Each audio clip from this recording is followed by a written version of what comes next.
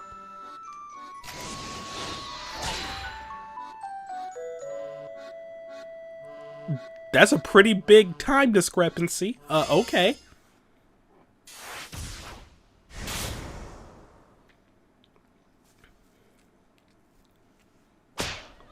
Time's up. Minorikawa had enough. You gather up customers for a product that doesn't even exist, and then try to sell them something else. It's a classic con. You got it all wrong. I am selling Burning Hammer, I swear. Liar. I bet you were even planning on trying to hustle the props for those little magic tricks. What? No, I'm not. You gotta believe me. Oh yeah? Minorikawa sneered. Then just where is this Burning Hammer of yours, huh? Go on, tell me. He grabbed Yanagashita by the collar. Hey now, easy there, sir. Tell me. Please just let me go. I said tell me. I'm a pacifist, Yanagashita cried. You're a what now? Minorikawa scowled. A pacifist. I demand 3 million yen in reparations. Yanagashita shook free of Minorikawa's grasp and shoved a hand in his face for a change. Reparations? Minorikawa faltered, baffled by this unexpected counterattack.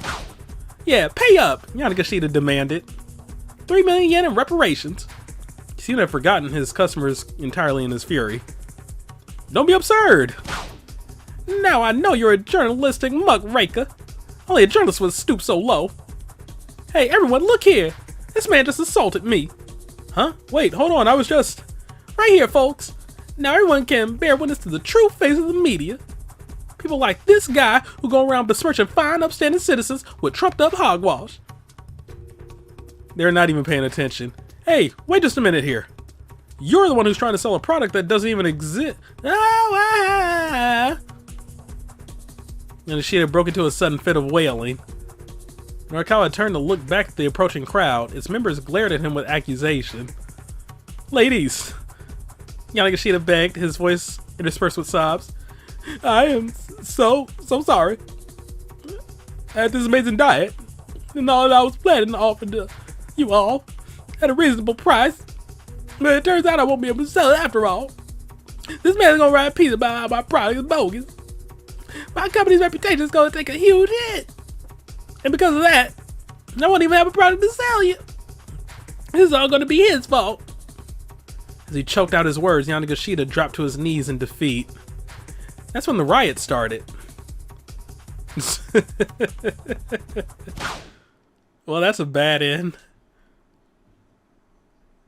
Minorikawa wasn't sure exactly when he blacked out. When he came to, he was sprawled out on the floor. Craning his neck to look around, he saw no sign of Yanagashita or his customers. Only tattered flowers and busted chairs strewn about the room. There was a ringing in his ears. The back of his head throbbed painfully. His arms felt too heavy to lift. It was like his entire body had been transformed into a lump of cement. Finally, he remembered.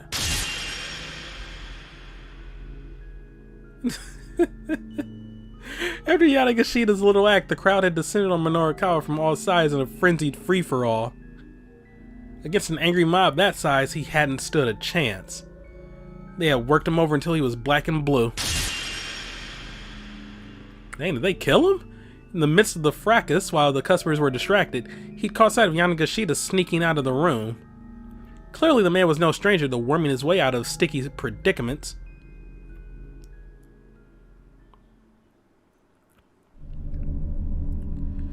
Now, as he tried to piece together what had happened next, a mysterious figure loomed into his blurry vision. It sported pointed ears atop its enormous head, along with a big broad mouth.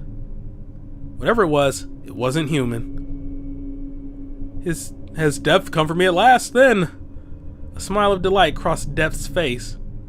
No doubt he had indeed come to inject Minorikawa from this mortal coil. If you're here to finish me off, then you're welcome to try, Minorikawa growled. But only if you beat me in a challenge fair and square. Minorikawa had never been one to give up easily. Even now he refused to go down without a fight. A challenge, you say? Asked Death. Still the bright grin on his face remained. That's right. I challenge you This is all well and good, but Minorikawa's strength was gone. At best, he was only able to move one hand. Rock, paper, scissors, Minorikawa said. His current state, that was all he was capable of. Nevertheless, it counted as a challenge. If you beat me, he went on, then I am yours to do with as you please. For a while, Death was silent, and then he nodded deeply. All right then, I accept your challenge. And so Minorikawa and Death held out their hands. This is amazing.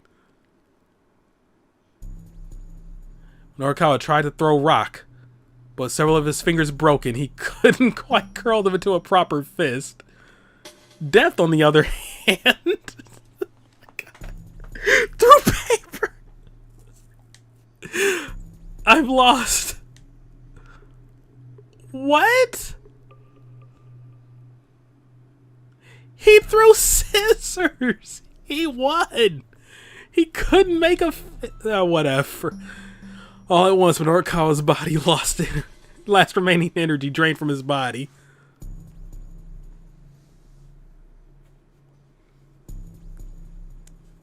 The rampage. A simple complaint about the demo's delayed start turned into an argument with Mr. Yanagashita, and ultimately to an all-out melee.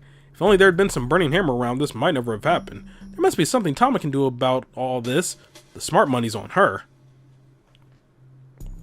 Alright then. Also, I got a notification on my phone at freaking 2 a.m. What? Okay, whatever.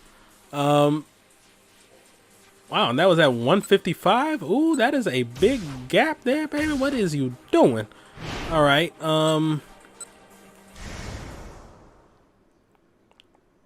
wait, maybe losing streaks isn't the way to go. Yeah.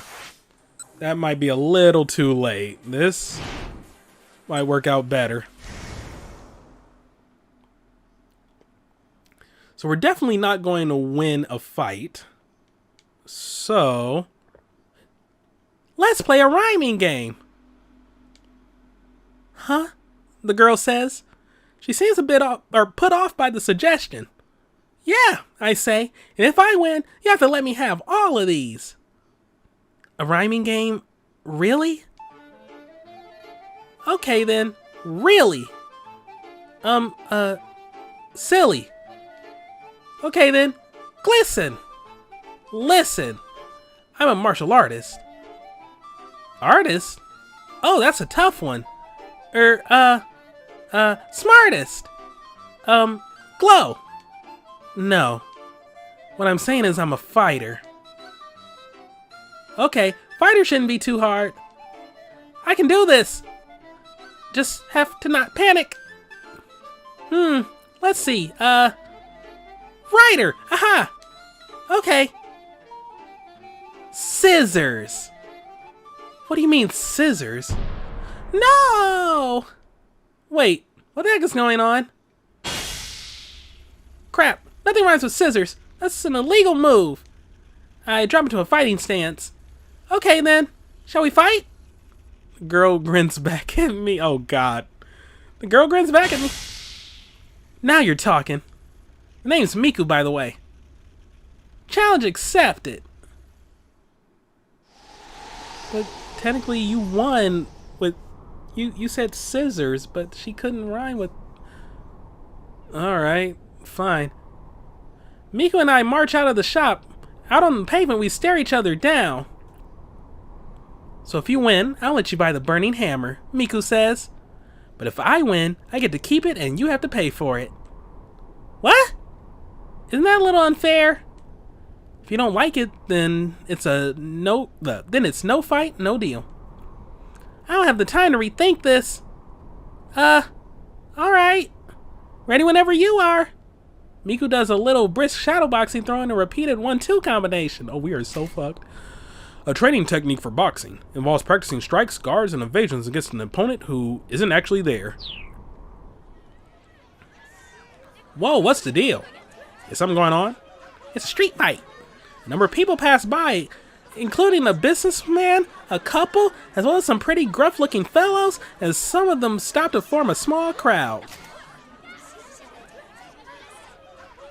Ooh. Achi, Endo, and Hitomi Osawa. They passed by while running away from some mysterious foreigners. Do I need to... There was a keep out for them, right? Anyway, Asao Ozu and his underling, Yutaro Sagawa, members of the Tiryu Gumi Yakuza Syndicate.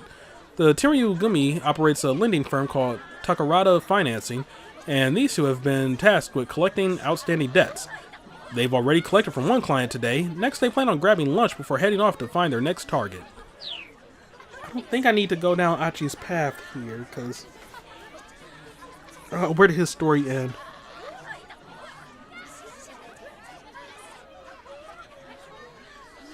Or maybe I do. Oh, wait, 105? No. No, we can wait. The sales demo has already started by now. Ah, the time to goof around here. I watch as Miku starts up her footwork. A left jab. She's quick. I can see why she's the champion. Yeah. She immediately follows up the jab with a wide right hook. The type of punch involves swinging the arm in a wide arc to strike the opponent from the side. In mixed martial arts bouts, it is common to see a fighter continue the momentum from a hook to catch the opponent by the arm, transitioning immediately into a takedown and pin. I jerk aside the last possible moment and deliver a little swat to Miku's shoulder. Are you serious? Are you serious? Whoa. She slips off balance and pitches forward. Oh wow, what was that? The crowd has started clamoring. Miku rights herself and gets back into a fighting stance. What the? How? She doesn't seem to know what just happened. Rah! This time I watch as she unleashes a kick with her left leg from a distance. On reflex, I bring up my right hand and adopt a guarding stance. Gotcha, she calls out. It was a feint. There's a visceral whump as a second kick connects, coming at me from a different angle. Whoa, what gives? My big mascot head serves to cushion the blow to the point that I barely feel it. Hiya! She proceeds to unleash a string of additional kicks with her left leg, trying to defeat my fuzzy armor. Eventually I catch hold of her foot. Holding her off balance, I began to walk her backward, making her hop awkwardly on one leg. I cannot believe this. I cannot believe this. Go ah! A casual flip of my paw and Miku goes whirling through the air. Whoa. Ooh. Ah. The crowd erupts into cheering and applause at the spectacle. Phew. You're tough. Who the... Oh no, that's Miku. You're tough. Who the heck are you? As you can see, I am a cat. A wry smile comes to Miku's face. To think a bride competitor would lose in a street fight. Guess it's time to go back to being an ordinary girl. No! Today is the day I retire. No, don't know. Ah, phew. Good match there. Miku clasps my hand firmly. But hey, I'm just glad that my last opponent was you. Don't give up, Miku. No.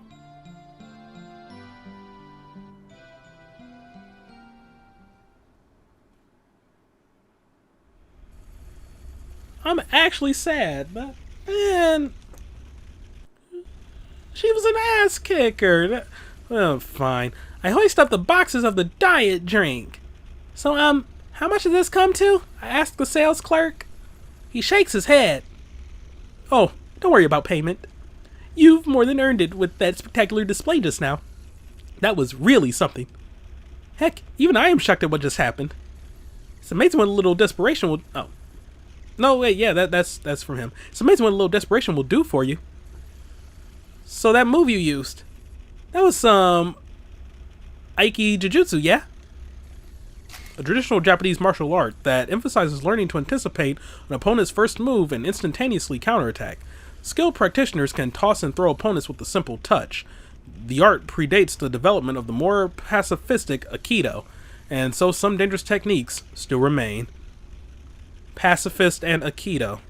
Oh, wait, no, Tenko was Neo Aikido. Okay, so, yeah, alright, I see. Huh? Oh, I guess? I tilt my head non-committally. Come now, no need to be so humble.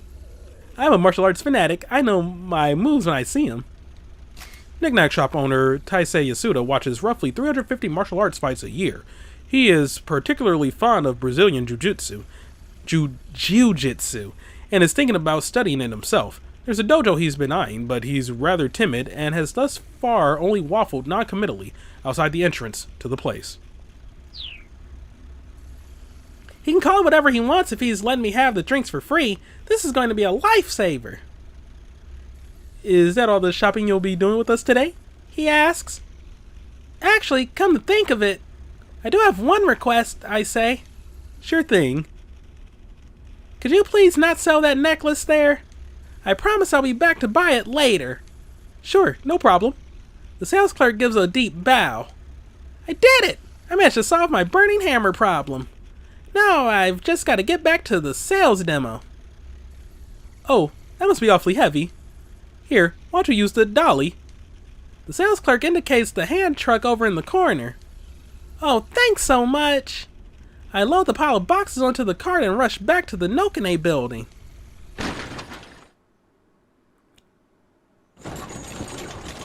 By now the sales demo will be well underway. I need to get back as soon as I can. There's nothing to buy, the customers are going to leave, and everything I've gone through will have been for nothing. Come on, Tama, you can do it! Just gotta hurry! I charge for the demo, pushing the dolly ahead of me like a battering ram. Ah! Oops, sorry to keep you waiting. You're late? What the heck have you been doing? Mr. Yamagashita practically throws himself at me. The weight must have been killing him. Standing behind him is a man I don't recognize. Who is that guy?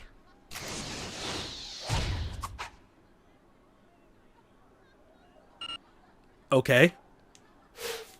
He doesn't look like a customer. Okay, Tama, just come with me for a minute. I followed Mr. Yamagashita into the break room. Sorry I'm late. There was a whole bunch of stuff that happened. But look, I got the product back. I probably opened one of the cardboard boxes. It's burning hammer. It really is. Yamagashita clutches the box close, nuzzling it with his cheek. How's the demo going? I ask. I got Cheery keeping them occupied with some magic tricks. Oh my god. I sneak a peek through the door and see Cheery guzzling orange juice from a gigantic container, draining it in one go. Is that really a magic trick? It buys us time is magic enough. Oh my god, they're actually cheering. Before long, the last of the juice is gone. Over in the corner of the stage, I see 6 more huge containers, all likewise empty. It's shocking to think that she may have drunk all 7 of those things dry. The audience erupts into sincere applause like they've forgotten what they originally came here for. Cherry comes back to the break room, positively drenched in sweat. I think I should have stuck to doing imitations for a little longer. No, that was fantastic, Cherry, Mr. Yamagashita says. Just fantastic. Thanks to you, we've had enough time to get the burning hammer back. He bows profusely. Alright, now it's time for the main event. Cherry, go out there and guzzle down some burning hammer. Get yourself all drenched in sweat. Got it. Aye, boss. And Tama, just go up there, smile all big and say, this helped me lose a bunch of weight too. Got it. Got it. Good. Now then. Yamagashita gestures to a man I hadn't noticed before who's been waiting quietly nearby. Of course, begging your pardon, miss. It's a service rep from the rental shop who proceeds to try to... Oh. No, okay. Of course, begging your pardon, miss. It's a service rep from the rental shop who proceeds to try to get me out of my mascot suit. I was confused by the quotation marks there. Alright, Masamichi Fukuma, employee of the Far East Costume Rentals, the only son of company president Shigemichi Fukuma. He is one of the few people who know what Shigemichi looks like, as his father is usually clad in a rabbit costume. Masamichi has harbored a strong dislike for both his father and mascot costumes ever since the old man showed up at school on Parents' Day one year dressed in his inevitable rabbit suit. Nevertheless, the son has acquiesced to his father's wishes, and someday he'll inherit the family business. Oh, that's odd. The rental guy tilts his head. What's the matter? Yanagashita asks nervously. Yeah, this is a no-go. The rental guy pokes his finger at the back of my suit. This here zipper, it's all jammed up. It's gonna take a long time to get this thing off. What the hell? Yanagashita clutches the sides of his head. The rental guy tries tugging at the costume from various angles, hoping to free up the zipper, but like he said, it's no use. Meow. The rental guy's eyes widen at the sudden sound of a cat's mewling. Was that you? He looks at me confused. Did you hear a cat meowing? Yes. Was it you? No, not me. I'm as surprised as he is. Must be hearing things. But Yanagashita and Chiri didn't seem to have heard anything. Bah! Yanagashita is fuming. Just my luck. Finally found a cute model and the crowd's never gonna see her. Hey boss, Chiri says, the customers are gonna leave if you keep them waiting much longer. What do we do? Want me to go out there and do some more impressions? Chiriko's repertoire of impressions. A sea lion yawning, a harbor seal hailing a cab, a walrus reading sutras, a fur seal who can't reach the itchy spot on its back, and a stellar sea lion taking a nap. No, we don't have any choice. Tama, you're just gonna have to go out there dressed like that. Are you sure? I ask. If those people go home, we're done for, he exclaims. Just get out there and get started. I'm counting on you too.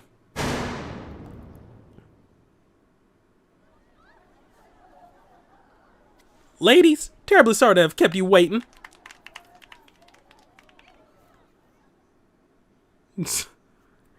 Chiri and I spring into action on stage. But now, I'm proud to introduce you to the worldwide sensation that is Burning Hammer. Latest product from the West that has taken the diet world by storm. Every seat in the house is packed. That means there's about 40 people here.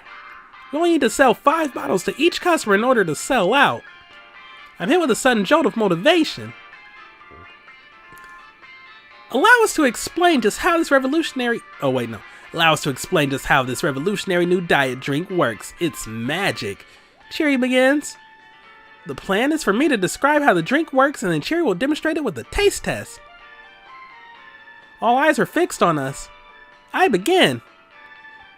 For the first time in human history, you can drink a single bottle and lose a whole kilogram. Just one drink. Wait, no, yeah. Just drink and burn that excess weight away. Astonished gasps rise up from the crowd. Just take a look at this marvelous red liquid. Even looking at it makes you feel like you'll be shedding weight, right? Here's how Burning Hammer works. It activates the capsaicin found in chili peppers. I never knew how to pronounce that. Capsaicin. The primary spice component of chili pepper is said to be effective for improving blood flow and stimulating the burning of fat. Because it is a severe skin and eye irritant, it is also an ingredient in some forms of pepper spray for personal defense. Yep, that's why, like, whenever you're dealing with peppers, like, namely hotter peppers, you're always supposed to, like, wash your hands before, well, just after handling them, like, before you, like, touch anything or rub your face or, it's, you know, etc., etc. I pause to take a deep breath before continuing. And, rapidly breaks down the triglycerides responsible for causing obesity. Though the term is frequently used in recent years to simply refer to the state of being overweight, obesity in the clinical sense is a medical condition involving interrelated health issues, including excess body fat, hyperlipidemia, and hyperglycemia. I'm proud of myself for pronouncing those. Individuals suffering from obesity are at high risk of complications such as coronary heart disease, diabetes, and sleep apnea. Again, the crowd hums with excitement. This response is better than I could have hoped. We're off to a terrific start. And now, this young lady here will demonstrate burning hammer's effects before your very eyes. Cherry steps into the spotlight. Just wait till you see how much she sweats. Proof that the fat is being burned right there on the spot. Cherry holds a bottle of burning hammer up high. Cheers, she says.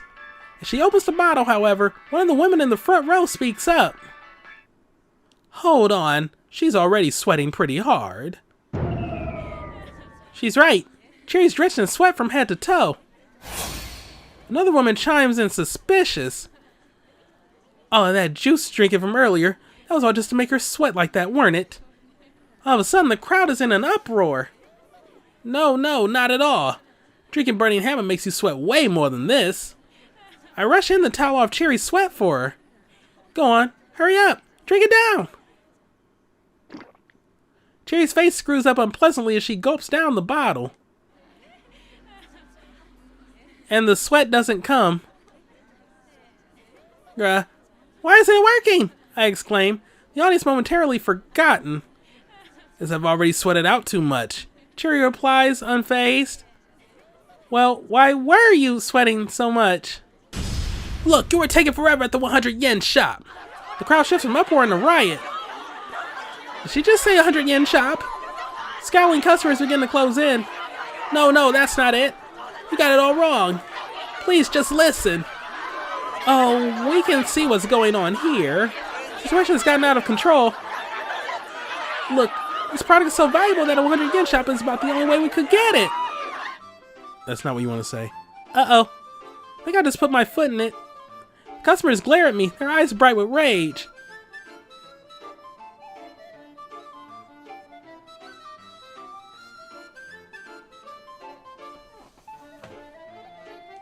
What? Hunk o' lamb chop? It's a clumsy attempt to force it off, but it's my only option?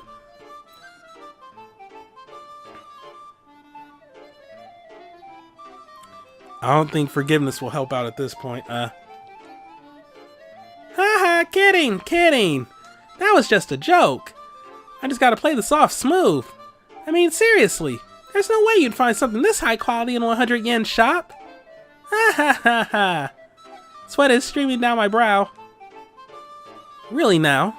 Says one woman in the crowd. How about we find out? She takes out her cell phone. I know someone who runs one of those stores. Wait, let's not be hasty now. Why? What's wrong? Oh, it's just... You don't need to go out of your way like that. You said you were joking, didn't you? So it shouldn't matter if I make the call, right? Well... Ahem. Ahem. Cough. Cough. I slip into a nervous coughing fit. I'm slowly sweating bullets inside my catsuit now. Tama! Shouts Mr. Yanagashita as he rushes out of the break room. What the heck are you doing? Abort! He howls. If you let those people know the truth about this stuff, they'll never buy it. Uh-oh. Now you've done it. Cherry doesn't hesitate to point the finger at him. Her stare ferocious. Whoops. Realizing what he just blurted out, Mr. Yanagashita is aghast. Now there really is no saving this. The customers descend upon Mr. Yanagashita, their wrath a terror to behold. So then it is true. What the hell are you trying to pull? I can't believe you try to sell this crap for these prices.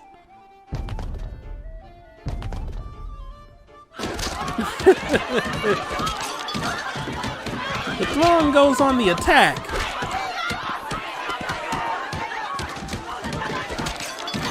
Nah, fam, this ain't elite beat agents. They ain't about to come if you yell help. Cherry and I force our way through the angry mob, hoping to find some way to calm these people down. Cursing and profanity fill the air. Their shots are accompanied by merciless open-handed slaps. I get all jostled and tumbled about, and my mascot costume takes a bad beating.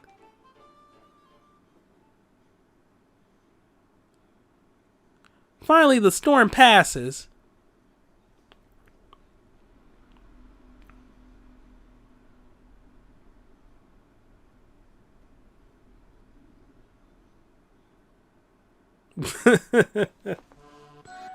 It's over. It's all over. Miss Yanagashita wails to the empty room. So, boss? About getting paid. Even Cherry seems hesitant to ask. Yeah, that's not gonna happen, obviously. Yanagashita doesn't so much as look up. His shoulders slump further in defeat. I'll take payment in kind then, Cherry says. Mind if I take this burning hammer home with me? Sure. Yanagashita says lifelessly. Go right ahead. Alright, I'll be off then. Later, Tama. Cherry picks up the cardboard boxes and heads out. Sir? Oh, it's the man from the rental place. I believe you still owe me for the costume rentals. Oh, right. How much was it again? Yanagashita rummages in his pockets.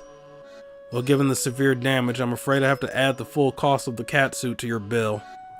Your total comes to 200,000 yen. What is that? 200 yen? No, sir, 200,000. Sorry, I can't hear it all. I think I might have ruptured my eardrum. 200,000 yen, sir. Okay. Yanagashita takes all the cash he has in his wallet and holds it out reluctantly. It's only 20,000, sir. The rental guy furrows his brow. I'm afraid this won't cover it. It doesn't look that beat up. Oh, well, the whiskers, but that's about it. I understand that, but I don't got no more than this. Don't got no more? Sir, please, you're not a child. Then give me a discount. Make it 20,000. Instead of the 200 you owe. You know I can't do that, sir. Mr. Yanagashita refuses to back down. That's right. Insurance. I got insurance in the event the suit wound up damaged. No, you didn't. No, I did. You did not, sir. No, I did. Then where's your paperwork to prove it? Yanagashita calmly claps a hand to his chest. Right here. The paperwork is here inside my heart. The rental guy clutches the sides of his head in exasperation. And believe me, I feel his pain. You know what? Never mind. I'm going to leave this to my boss. Shigemichi Fukuma, president and owner of Far East Costume Rentals, notable for the fact that he's usually wearing his favorite rabbit costume. To Shigemichi, his costumes are like his children. If he were to hear that one of his suits had been ruined, he'll probably never forgive Yanagashita, adding to the man's already considerable list of enemies. Turning his head back on the ruins of the sales demo, he slumps his way out of the room.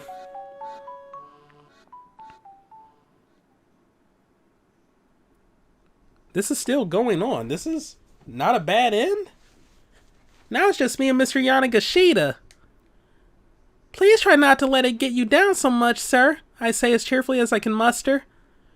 He's already down on the floor, a sobbing mess. You wouldn't know what it's like to feel so utterly hopeless. I think I might have an idea, sir. In fact, I'm sure of it. At this point, there's nothing more I can possibly do. He slumps forward, trembling like a willow tree. Things will turn around soon enough, I'm sure. You don't know me like I know me, he says. There's not going to be any turnaround. Not after this. Okay, now this little pity party is starting to piss me off. You know, if you think you're the only person who's had a run of bad luck, you are dead wrong. I wind up shouting the words louder than I intended. But Yanagashita whips his head back up. Yikes, where'd that come from? I need to tell you something. My pent-up emotions come surging to the surface. Hi. I have amnesia. Yoshita's eyes go wide. What? I can't remember anything from before this morning. In short, amnesia. Amnesia can have a variety of causes. The psychogenic amnesia is caused by stress or psychological trauma, whereas God damn it, I took freaking psychology, I should know these. Endogenous amnesia? A powerful blow to the head causes physical trauma to the brain. In the latter case, memories and other normal functions frequently return once the cranial nerves recover. I did not know that part. Huh. My name, how old I am, where I live, any of it. I would much rather be in your shoes, sir. Miss Yoshida looks at me with a hint of disbelief. So where'd you get the name Tama then? I thought of it when I saw the tamagoyaki in those lunch boxes. Aha! Tamagoyaki? Tama? I get it. He claps himself on the thighs as if he had some big eureka moment. But wait, how come you lost your memories? Well, I don't know for certain. Obviously I don't remember. But I'm pretty sure I took a hard blow to the head. When I came to, I was inside of a storehouse with a massive headache. A storehouse?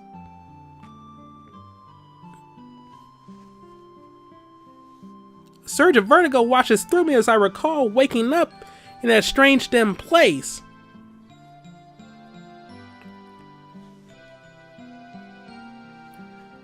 Yeah, I just got out of there when you flagged me down, sir.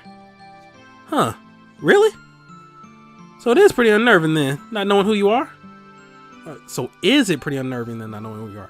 He sounds like he's taking me seriously now. Yeah, it sure is. But it's not going to do me any good to just fret over it. And besides, I've got a clue. What sort of clue? There's a necklace I saw at a knick-knack shop. The same place I found the burning hammer. Somehow I know that it's important to me. And so you took this job so you could afford to buy it? I nod. Of course. Now that the job has ended in a total bust, I've lost my shot at getting it. Okay then. Mr. Yoshida removes his shoe and yanks out the insole. This here really is the last of my money.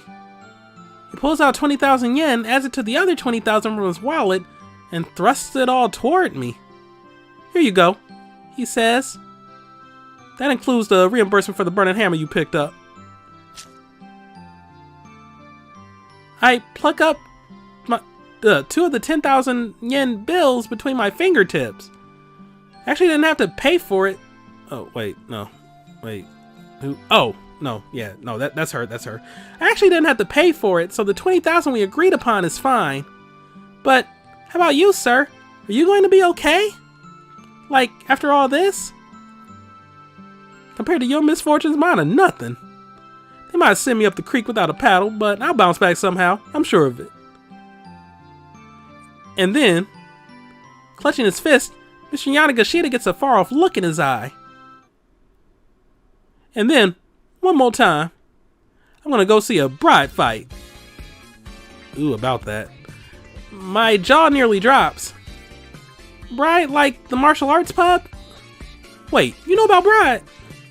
Man, I spent so much money at that place. Wow, it is a small world. Especially that Miku. I wonder how much she has made up. Or, I wonder how much she has made me spend. Miku, huh? Pretty sure I just accidentally forced her into retirement, but I decided to keep quiet on that front.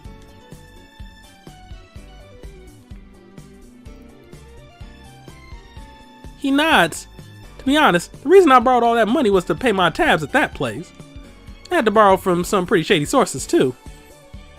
I can't help but suspect that this poor guy got a real raw deal. Why don't you take that mascot costume with you?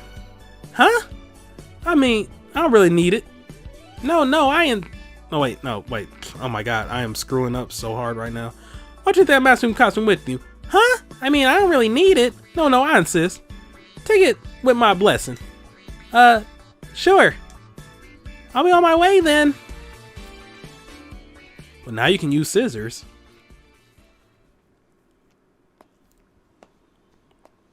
Uh-oh. Out in the hallway, I passed by the man I'd noticed earlier. The one I didn't recognize.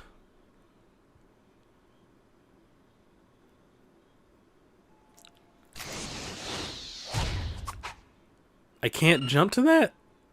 Also, this is only 135? Odd. The sales demo's over. I wonder why he's still here. I give him a faint nod and he nods back before slipping into the demo room. I should keep my fingers crossed for the guy. At last, I'm back outside the building. I feel bad about not returning the cat suit to the man from the rental place. Still, I can't just walk around town wearing this thing. I'll stick out like a sore thumb. I figure it's best to just leave it behind. And then it dawns on me. Hold on. I still can't get this thing off.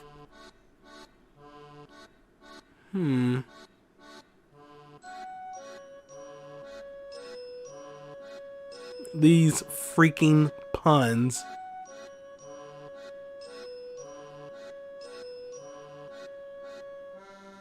Don't know which one to pick though.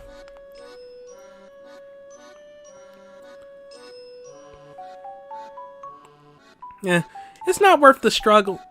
Guess this cat's staying in the bag. Popular folk etymology asserts that the expression "let the cat out of the bag" comes from the unscrupulous practices of certain farmers who would sell a pig at a market, only to deceive the buyer by surreptitiously swapping out the purchased porker for a cat. The likelihood of anyone mistaking a cat, even one inside a bag, for a pig is, however, extremely low, let alone the likelihood that enough people would fall for such a scheme to warrant a phrase referring to it entering the language. I figure I'll head to the knick-knack shop as is. Yeah, oh yeah, because you asked him to hold the necklace for you while you're wearing that. So if you're not wearing that and you go asking for the necklace, he'd be like, no, I promised the prize fighter. And then if she destroyed the cat suit, she can't get it back. Keep out?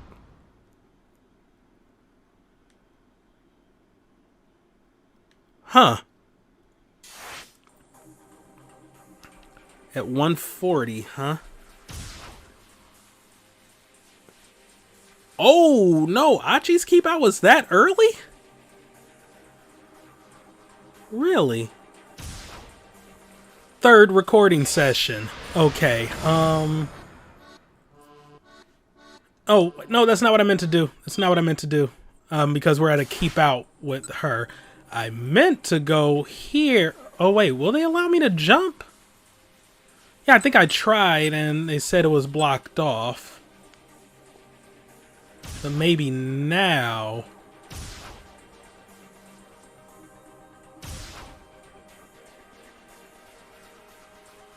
I can also jump to Achi. Okay. I'll jump to Achi.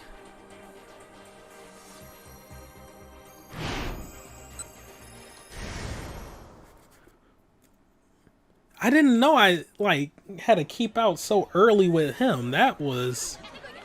But alright. A couple. Achi. Let's go.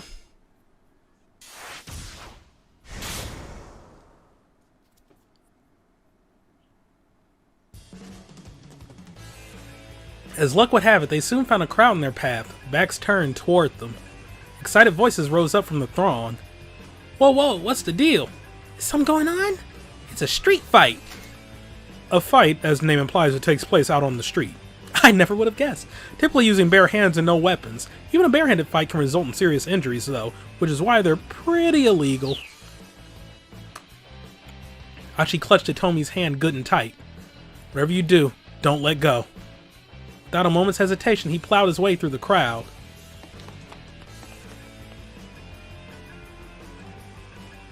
Emerging on the far side of the gathering, Achi saw the main road ahead. Cars were zipping past in a steady stream. What do we do? There were too many cars for them to rush across the street without getting hit. But they couldn't exactly just sit and wait for the light to change, and they certainly couldn't go back the way they came. Their pursuers were getting closer and closer. "Hitomi!" Achi shouted. "We need to cause a traffic jam to keep Kano and I don't know, Gordon Freeman safe. We're going across." "What?" Dragging Hitomi by the hand, Achi darted out into the street.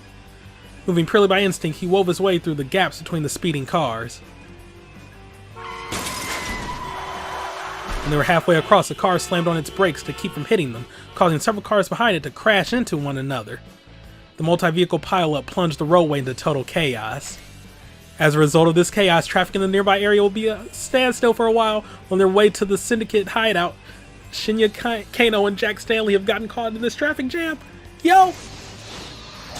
I mean, I want to see what's happening with Achi and them, but this is interesting too.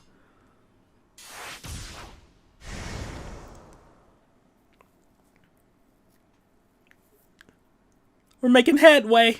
The car moved at a glacial pace toward the crime syndicate's hangout. Stanley pounded his fist on the steering wheel in frustration. They had no sooner set out than the traffic slowed to a near a standstill. Okay. Despite the occasional lurch, it never crept above a crawl. Kano stewed in the passenger seat. The case was rapidly getting out of hand. Now he had to worry about the safety of both Maria and her sister Hitomi. Never mind the fact that Detective Tateno had also gone missing. There were too many unknowns, too many uncertainties. His unease was growing unbearable. Also, Tateno hasn't radioed in and, we can't reach him from our end either. Kuze's words kept echoing inside Kano's head.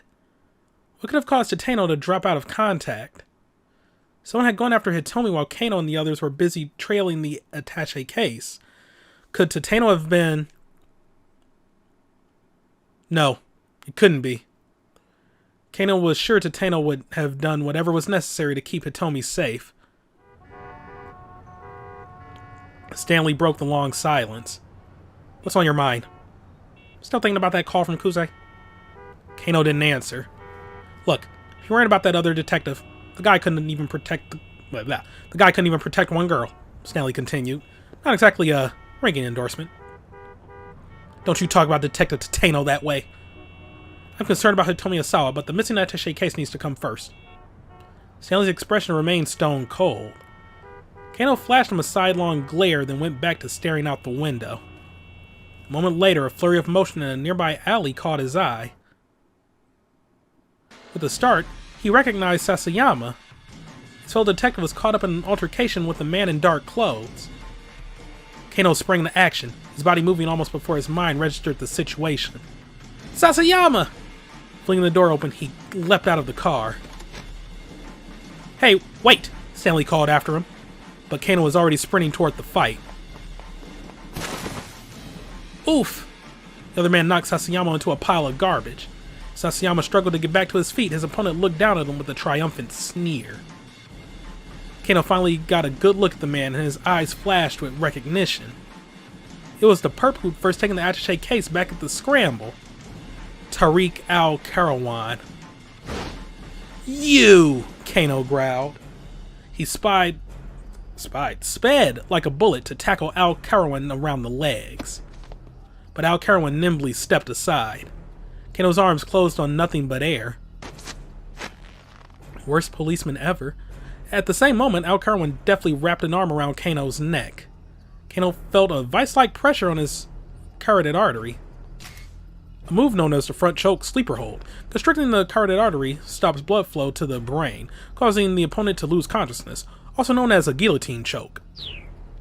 Haha! Mixed martial arts. His consciousness quickly began to slip away. "Oh, no you don't, you bastard!" he snarled. Lowering his center of gravity, he got hold of one of al-Karawan's legs and used his shoulder as a fulcrum against it. Nyeh! Despite the arm still crushing his neck, Kano managed to lift his opponent high into the air. Did he fisherman suplex my dude? He continued the movement to heave al-Karawan up and over himself, slamming him upside down into the heap of trash. He flat out fisherman suplexed this dude. Stanley strolled up to the aftermath of the struggle. Well, you've got the brawn part down, he said. Need some work on the brains. Alcaron was sprawled out on top of the mound of refuse. He'd been knocked out cold. How? It's a simple... Okay. Sasayama coughed and sputtered. Kano went to help him to his feet, but Stanley stepped in between them. What are you doing? Stanley asked. Helping Sasayama. What does it look like? We need to apprehend Alcaron first. He's not even conscious. Sasayama can come first. He pushed Stanley aside and crouched down alongside his partner. Are you alright? He asked. Yeah, Sasayama groaned. You bailing me out, though. Can't let the missus know about that. Mum's the word, Kano said. He slipped an arm underneath Sasayama and helped him to his feet. I managed to find the guy who had the attache case, Sasayama said. But then I tried to arrest him. Or when I tried to arrest him, this fella came out of nowhere and attacked me. He flashed Alcaron a nasty look. So here we go again, disobeying direct orders, Stanley huffed. What's the deal with Japanese police anyway? He shook his head in exasperation. Sasayama gave Kano a puzzled look, jerking his thumb at the American. Who's this guy? It's a long story, Kano said. He filled Sasayama in on the situation. Enough chit-chat. Hurry up and cuff this guy, Stanley said. Kano knelt down by Alcaron's unconscious body, flipped him over, and proceeded to cuff his hands behind his back. Kano paused. Alcaron's sleeve had slid back from his wrist. What's this?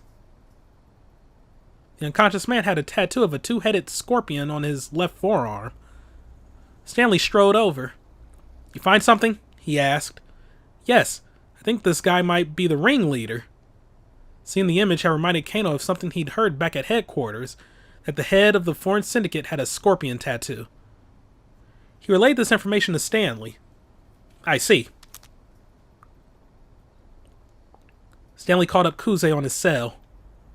You'll be happy to know that the guy with the attaché case is still at large, he said. Apprehending the ringleader at this point shouldn't be an issue. One of your so very capable subordinates gave us a big step forward on the case here. Wait a second, Sasayama murmured. That was sarcasm, wasn't it?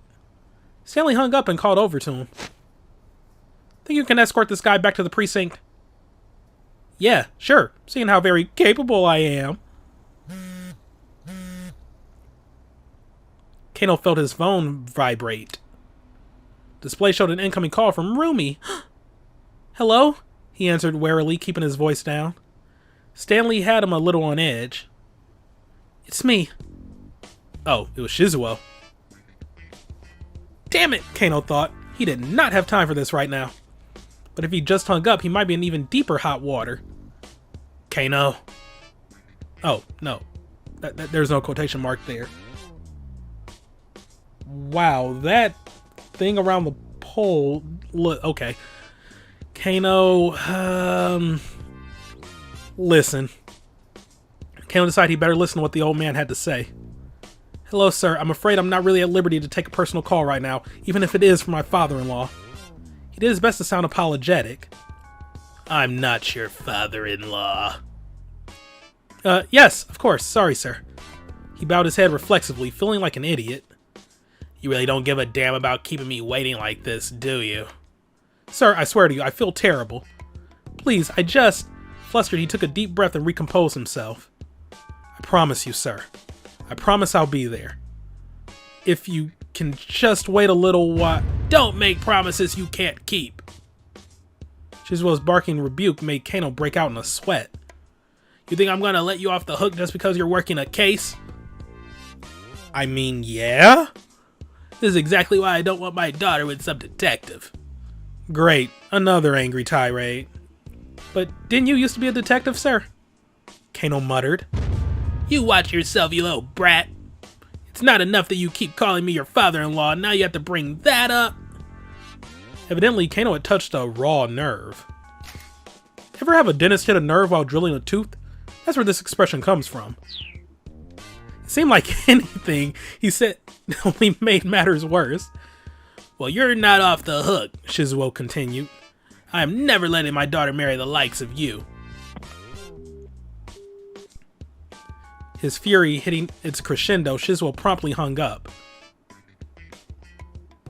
Why on earth did Shizuo hold such intense malice toward police detectives when he'd been one himself? Kano had become a detective for Rumi's sake in the first place, and that was the biggest thing holding him back. Hey, come on, let's go! Stanley's voice snapped Kano out of his daze. Ugh.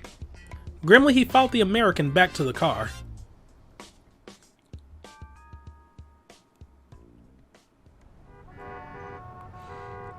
Yet again, Stanley was thumping the steering wheel in frustration.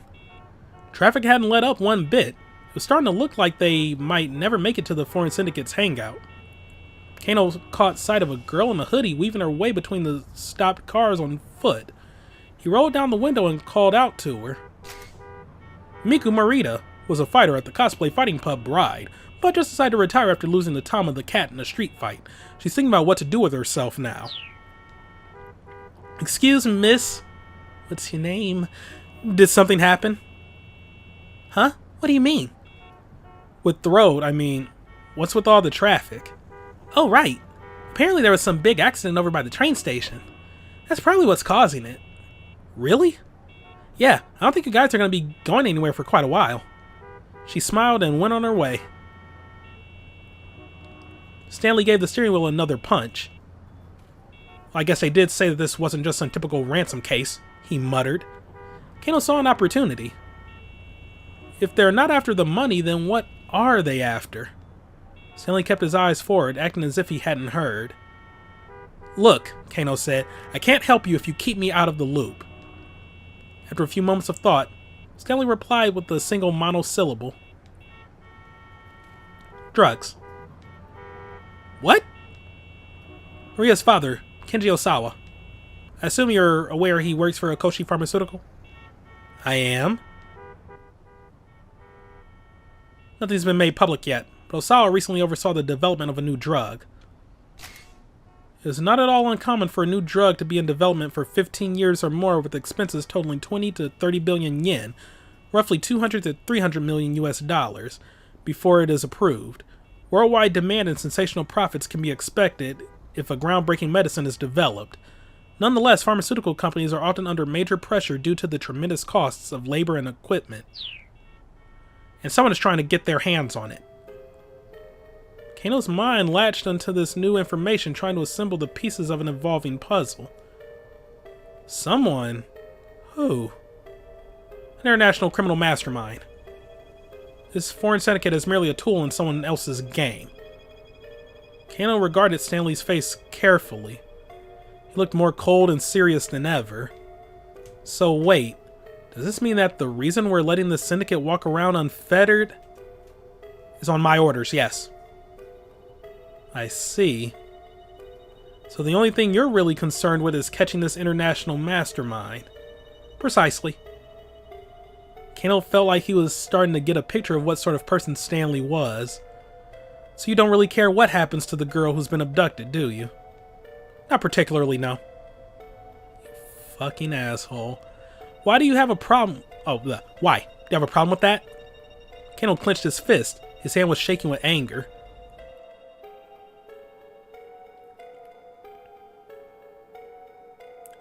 Dictum number 8. When you really want to punch something, you really probably shouldn't.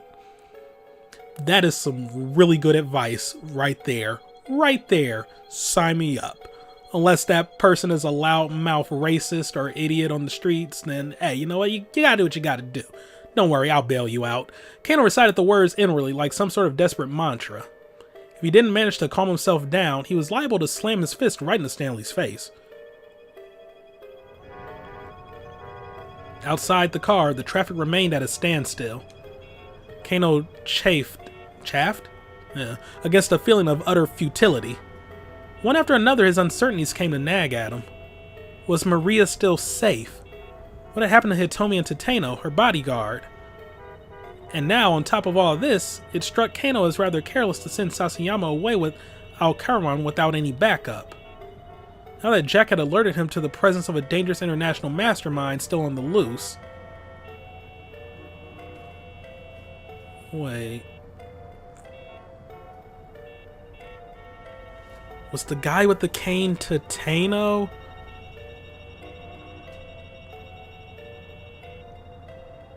And was he trying to sacrifice Maria, or I'm sorry, Hitomi, to lure out the mastermind? This is getting crazy. Fighting back his fit of pique, Kano got out his cell phone to do something impulsively out of irritation, resentment, or the like, similar to doing something in a huff.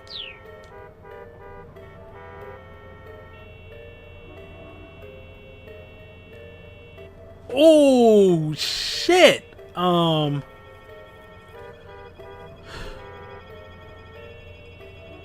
don't think calling Sasayama will do anything. Like, just checking in to see if he got him back. He dialed up Detective Kajiwara, who was stationed at the Osawa residence. He hoped a little more information about the family's 2 daughters might shed some light on the situation.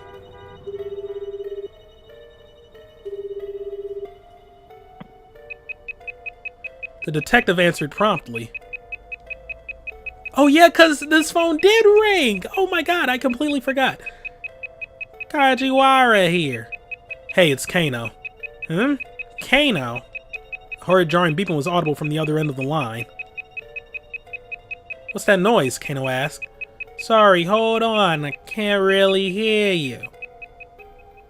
Okay, go on. It sounded like Kajiwara had moved away from the source of the noise, though Kano could still hear it faintly in the background. He explained that he was looking for more info on the Osawa girls. Honestly, Detective Kano, I thought you were more mature than this, Kajiwara said disapprovingly. Come again? Kano said, bewildered. What's with the attitude all of a sudden? You got a little crush, don't you? Kajiwara told him. What? No, Detective, this isn't why. You mustn't let yourself get personally attached to an investigation. Still, I was young and impulsive myself. Once, I guess I can tell you one more thing. Kano kept his cell phone pressed tight against his ear. The 2 girls, they look exactly alike. Kajiwara kept his voice low, as if he were revealing a major secret. I mean, they're freaking twins. But Kano knew this already. Everyone assigned to the investigation had been informed that the girls were twins at the previous night's briefing. However, Kajiwara continued, still sotto voce? Random Latin, okay? Their personalities are pretty different. The younger sister Hitomi is quiet and reserved, but Maria's apparently more of a busybody. Ah, I see. Kano thought back on Hitomi standing in front of the statue of Hachiko. She had indeed seemed like an introvert, though Kano had also sensed her intense commitment to helping her sister. Perhaps she was less demonstrative, but her heart certainly seemed to be in the right place. Why? Kano heard someone shouting in the background wherever Kajiwara was. What was that just now? He asked. What is with this dim screen and the flashing? Mr. Osawa, the girl's father. I think something might have happened. Kajiwara's voice was laced with concern. I should go see what this is all about. Yeah, probably. But Kano, tell me. Yes? Which one is it? Which one do you have a crush on? Kano hung up. Probably for the best.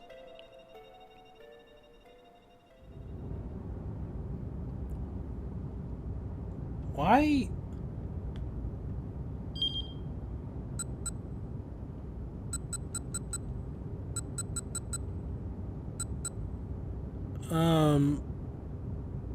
Okay. Why is it dark?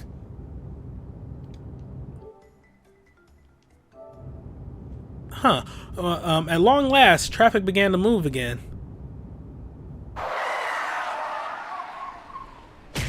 What is... Okay. Almost as soon as it did, however, Stanley had to slam on the brakes. The abrupt stop made Kano smack his head against the windshield. Hey, what gives?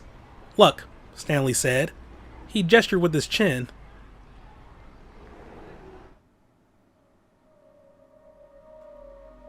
Okay, I have no idea what was going on with the brightness there, but Kano couldn't believe his eyes. There, walking along the sidewalk ahead, was Al Karawan, very much not in custody. I should have called Sasayama. What the hell? Kano shouted, already hopping out of the car. Stanley was right behind him. They crept up on their target as silently as possible and then rushed him once they were close.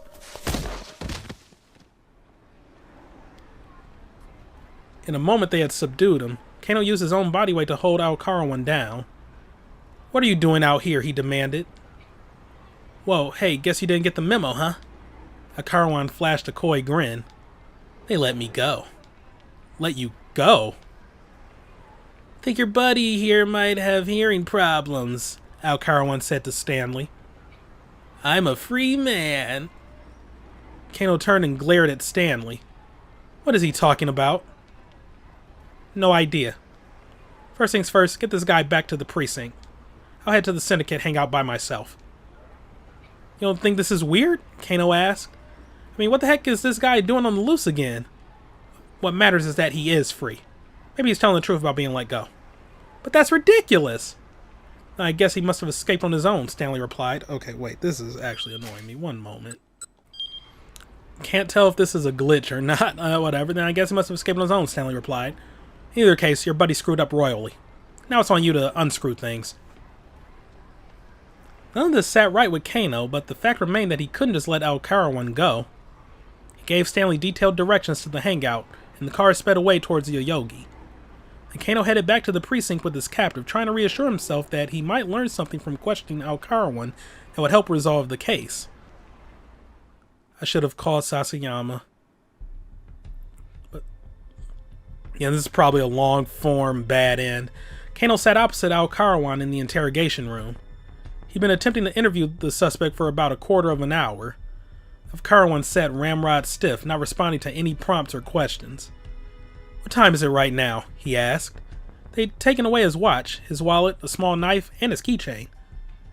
This was the third time he'd asked to know the time. Why are you concerned what time it is? Kano asked. Al Karawan gave no reply. Are you waiting on something? Again, the suspect was staunchly silent. Kano wasn't sure what to make of this, but he took a look at his watch. It's around 2 o'clock, he said. What time exactly? It's 2:18. Yep, this is a bad end. Shit. 2:18 in how many seconds? Look, just cut the crap. What is going on with this? Kano grabbed the prisoner by the collar. What the hell are you people after? Al Karawan merely repeated his question. What time is it right now? With a growl of aggravation, Kano shoved his wristwatch in Al Karawan's face. Ah, it's 2:20, Al Karawan said. Okay then, that should do it. What? What does that mean? The interrogation went on for several more hours. Despite Kano's best efforts, however, Al Karawan said nothing more. During all that time, the case continued to develop in unexpected ways. But Kano, stuck in the interrogation room, knew nothing about it until everything was already over and done. Well, something is definitely going to happen at 2:20. It's even here that the... What is going... While Kano performed admirably in recapturing Tariq Al Karawan, ironically his action actually disrupted the investigation. Maybe letting the syndicate run free for the time being really was the right call. Someone can do something at 1:40 that throws a wrench into Kano's activities. Thanks to the involvement of unrelated parties and Kano's reaction, will make the investigation play out differently.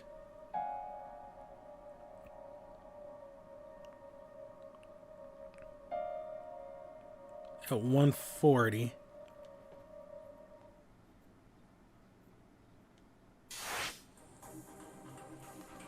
That'll make things play out differently.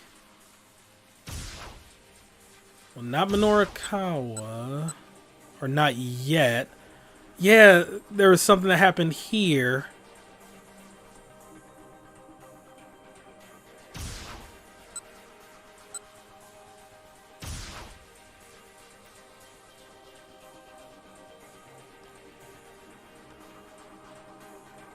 Yeah, because they're cutting me off from, yeah, because we're missing a lot of Kano, and they're cutting me off from where I was in Osawa's.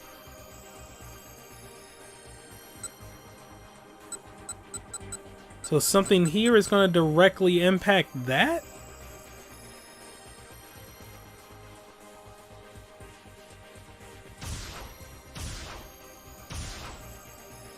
But regardless, let me continue along with Achi.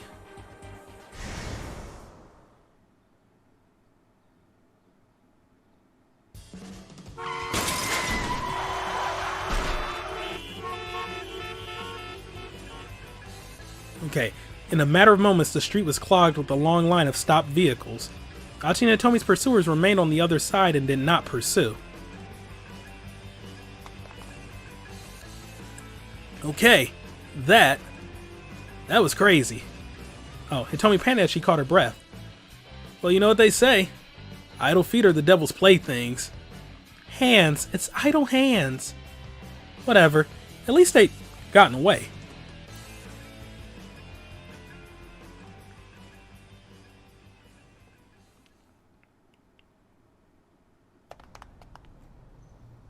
Come on, let's go. Achi led the way down several twisting side streets before slowing his pace. By now, Hitomi was slumped and panting heavily. He wanted to give her some time to rest, but if they just hung around, their pursuers might still find them. He looked around and spotted a multi-tenant building. The nearest door was open. Bundles of flyers were set out near the entrance. Flyers for Au revoir, the 22nd performance by the theater troupe The Wandering Angels. It tells the tale of a man named Ryu looking back on his 100-year life as a warrior. The performance features wire action as its major set piece, with Ryu and his rival Shido flying high through the air, doing battle with the magical Muramasa blade and beam saber, respectively. Achi peeked inside and saw piles of plywood and painted lumber. It looked like there was a storeroom for theater's stage props and scenery. We can hide out in here, he said. But... Hitomi hesitated, but Achi gave her hand a little tug. You'll be fine. There's nobody around. They stepped inside the storeroom and Achi quickly shut the door behind them. We should probably rest for a bit, he said. There was a wooden platform set up beside a large piece of plywood. Achi picked up a magazine that had fallen on the floor and spread it out atop the platform's dusty surface. Here, now you can sit without getting your clothes dirty. Thank you. Hitomi quietly took a seat. We should probably turn off our cell phones, Achi said. It could be really bad if they rang at the wrong moment. The two powered off their phones. Achi took a cursory look around. It didn't look like there was any way in or out besides the door they'd come in through. There was a single window set in the wall, but it wouldn't open far enough to let them through. Well, that's creepy as shit. Ah! Hitomi let out a quiet gasp. Someone was outside the storeroom. Achi put a finger to his lips and Hitomi gave a fearful nod. The window's frosted glass blocked any real view in or out. As long as they stayed quiet, they ought to be safe. Whoever was outside pressed their face to the frosted glass trying to get a glimpse inside. The blurry visage of the foreigner who had attacked them was dimly visible. Like the man with the cane before him, this guy was quick to catch up. The man pounded on the glass. Achi swallowed the lump in his throat. If this guy got in, they had nowhere to run. Achi turned to Hitomi.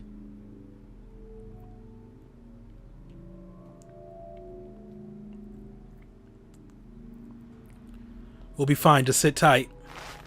Hitomi clutched onto Achi's arm hard. Can I help you with something? Said a casual voice from outside. They saw their pursuer react at once, pulling back from the window. That's just our storeroom, you know, the voice added. Achi heard footsteps scampering away. The kidnapper had run off. Achi exchanged glances with Hitomi and let out a tiny sigh. there were more voices coming from outside now. What was up with that guy? I don't know. Whatever. Let's hurry and get stuff tidied up. Man, my throat's raw. Sounded like a conversation between two men. The storeroom door opened and the men clomped their way inside. Tomonori Takaya and Taro Toga, two members of the theater troupe The Wandering Angels. Takaya is the Wandering Angels star actor playing the lead role of Ryu in today's performance of Au revoir, the troupe's 22nd piece.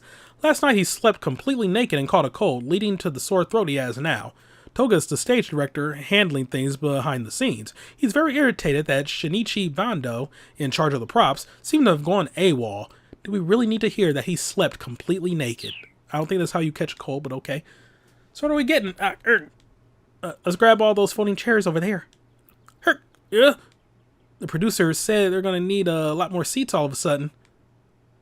Mr. Orai said that? Going all out for the troops' last hurrah, huh? Beats me, man. In no real hurry, the men went around carting the folding chairs away. They didn't notice Achi and Hitomi sitting silently in the shadows. Not to change the subject, but how come we're using a dry ice machine and not a smoke machine? Maybe that's why my throat's bothering me. Yeah, it's pretty weird. Nobody's even operating it, and it's still drawing a ton of power. Think it's defective? Achi and Hitomi waited for the two men to finish up. If they were spotted, it would probably cause a scene, and worse still, it might alert the men who were hunting them. Once they had carried off the rest of the folding chairs, the men closed the storeroom door. The foreigner could still be somewhere nearby, though, so Achi decided they should hide out in the room a little longer.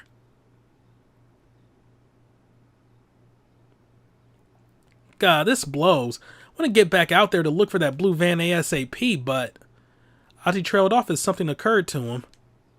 Wait a second. Now that's weird. Hitomi looked at them inquiringly. Also, they could have, put the phones on mute. Just saying. They didn't have to turn them off completely. The kidnappers already have the ransom money, yeah? Achi said. That's right. And then they told you that your sister was in some blue minivan. Isn't that kind of weird? What do you mean? Did you figure that your sister was in the minivan by herself? Well, yes. If one of the kidnappers were with her, they wouldn't need to send me to go get her. Right, Achi said. And yet the fact was that as soon as the kidnappers had their money, they could have let Hitomi's sister out of the vehicle and just run off. There was no point in sending Hitomi to fetch her personally. Look of revelation dawned on Hitomi's face. Oh.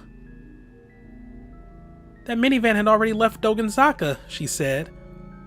And it came back while we were there waiting for it, Achi finished. He thought back to his earlier run-in with the blue vehicle. So then inside that minivan, there had been a bunch of foreigners inside, which meant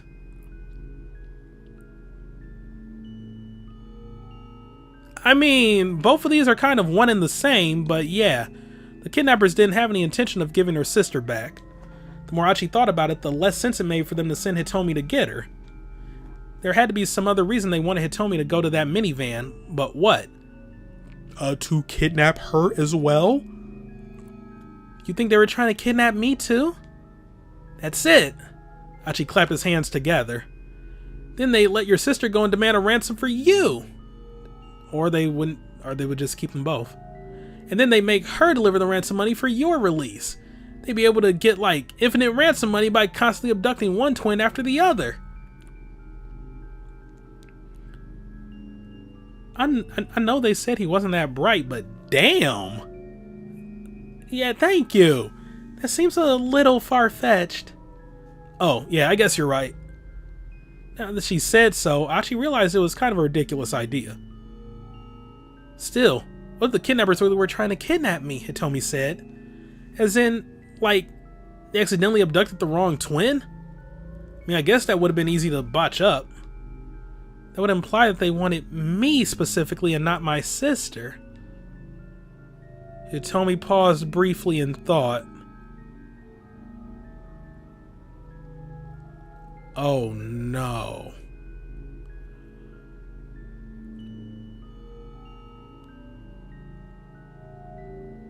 Oh, fuck.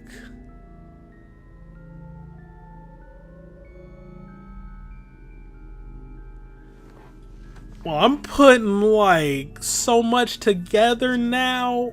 Oh, man. Yeah, because we know Osawa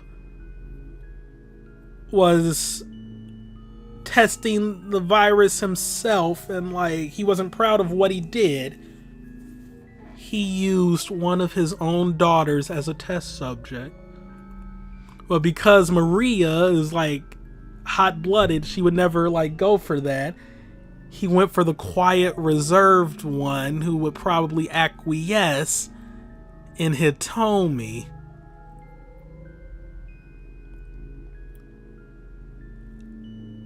She's an active carrier of the disease, isn't she? This is like a fucking Fox Die situation from Metal Gear Solid, isn't it? She's capable of infecting people, isn't she? And that's why the guy is like, she's better off dead. What the fuck? I'm just putting like 2 and 2 together, but oh my god.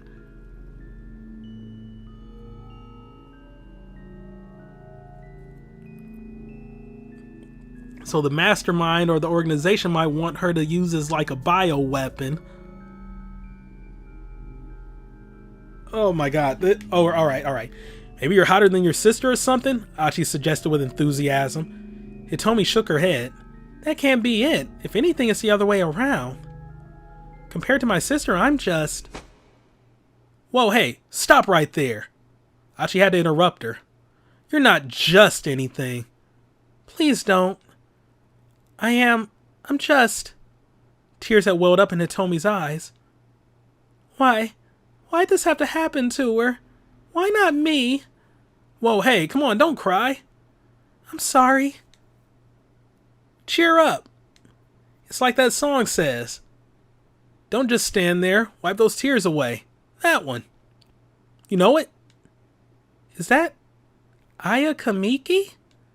Yeah, that's the one. Put your hand in mine. Every single bee is a light. Huh? You know, every single bee is a light. Hitomi let out a giggle. Everything will be alright. Huh? You've got the lyrics wrong. It's everything will be alright. Right, yeah. I guess that makes more sense. I guess. Achi's mouth curled into a sheepish smile.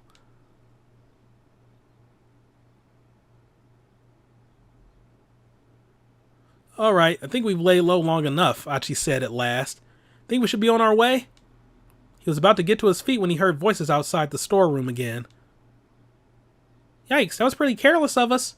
Yeah, we definitely gotta watch it. The theater guys from earlier have returned, and they sounded a bit panicked. Tomonori Takaya and Taro Toga, 2 members of the theater troupe The Wandering Angels. Takaya is The Wandering Angels' star actor, but lately, in addition to appearing on their stage, he's been taking on TV drama and film work as well. The next role he's slated for is in Sun TV's upcoming suspense drama, Sumo Queen 2, where you'll play the referee who utters the lame line, "Looks like things are getting heavy," upon discovering a victim's dying message inscribed in one corner of the sumo ring. What? That sounds awesome. Heard folks have been messing with the storeroom bunch recently. Uh-huh. And did you hear who's behind it? Some juvenile delinquents. Like a gang? Wow, that takes me way back. Alright, let's hurry on back. Achi rushed over to the door. He tried turning the knob, but the door wouldn't budge. Oh, come on, are you freaking kidding me? He paced frantically around the room, pulling at his hair. We're locked in? What kind of room only locks from the outside? This is some Danganronpa V3 shit. And that door was the only way in or out. Achi and Hitomi were well and truly trapped inside the storeroom. This is all my fault, Achi said. It was my idea to hide out here in the first place. He bowed to Hitomi repeatedly.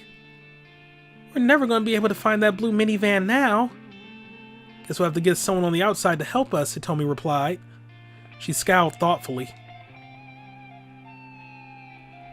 They powered their phones back on in order to call for help. The big question was who they could possibly ask. Hitomi, anyone you can reach out to? Mr. Tanaka, I suppose? Tanaka, right. Or Tanaka, whatever.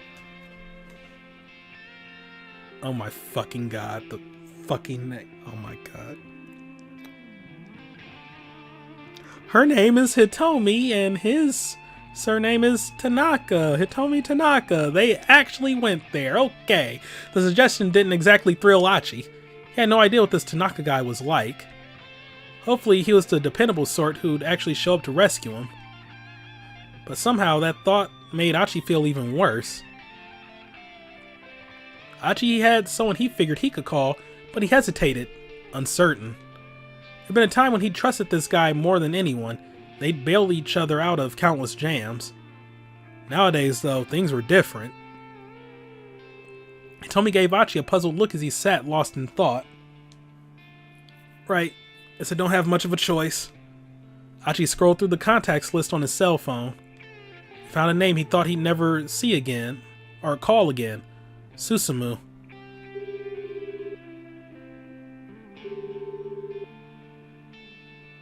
Yo! Achi? Is that you? Susumu's voice was low and guarded. Look, I've got a favor to ask you. I'm in a real bind here. Huh? Like, things are ridiculously bad. I thought maybe you could help me out a little bit.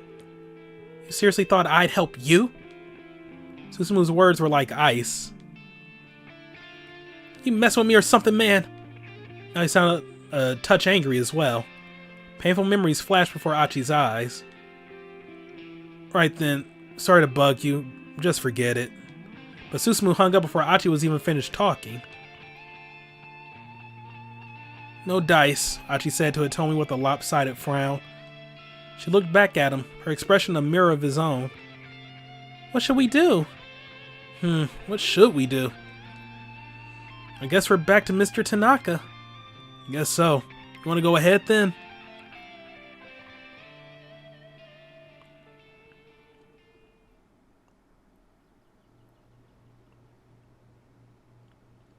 Hitomi tried calling him repeatedly, but Tanaka didn't pick up. What could have happened? She muttered under her breath. Do you think maybe the kidnappers found out that Mr. Tanaka and I have been in contact? Achi shrugged. It looked like they were just going to need to find some way out of there on their own, and then maybe look for the minivan themselves. Achi strolled over to the door and grabbed hold of the knob. He tried giving it a good sturdy pull. No good. The thing won't even budge. The door opens outward. Wait, really? Achi tried giving it a push. It still didn't open. I was about to fucking say, if that was why they were locked in there, because he was trying to pull a... He kicked it. Oh, door wasn't nearly as sturdy as Achi had expected. I think I can make this work. He backed up to get a running start, then kicked the door with all his might. Hey-ya! The door went flying off its hinges. Oh man, that was way too easy. Achi stepped cautiously out of the storeroom. He quickly scanned the surrounding area. There was nobody in sight. Looks like we're in the clear, he called. But Hitomi didn't come out, nor did she reply. Hitomi?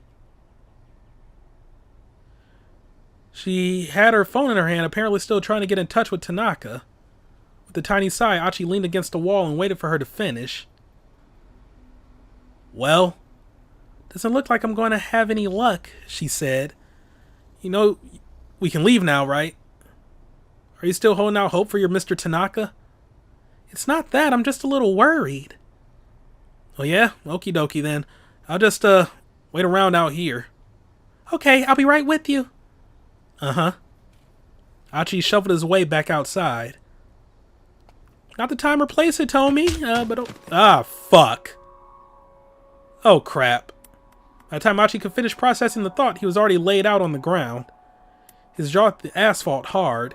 He bit the top of his tongue clean off. The taste of blood filled his mouth. Tip of his tongue, not the top. A moment later, he took a sharp blow to the head. He was done for. All the energy drained from his body. His mind whirled. His vision grew hazy. He began to drift from consciousness. Back when he'd run with Susumu and the others, he never left himself exposed to a surprise attack. There were plenty of times when he'd taken a punch that sent him reeling, only to spin away and come back swinging. This time, he hadn't even seen it coming. It was his last mistake.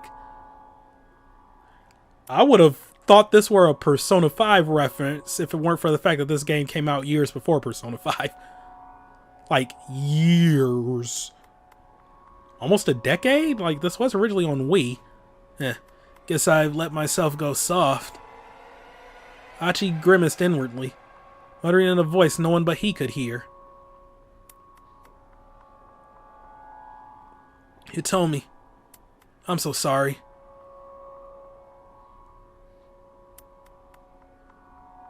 Yeah, that's a bad end. Attacked by the man with the cane. So the flat out killed him? Achi successfully managed to break out of the storeroom, only to be knocked out by the man with the cane while he waited for Hitomi. Things might have gone differently if Hitomi had managed to get in contact with Tanaka. Why hadn't he responded to her calls?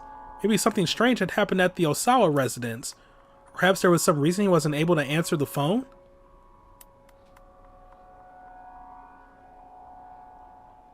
So don't call Tanaka? There's some weird stuff going on at the Osawa residence.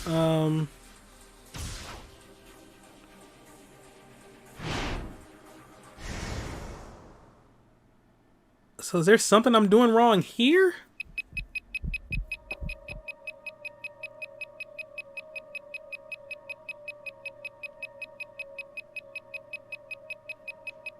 Okay, so we have this where he was on the phone with Kano.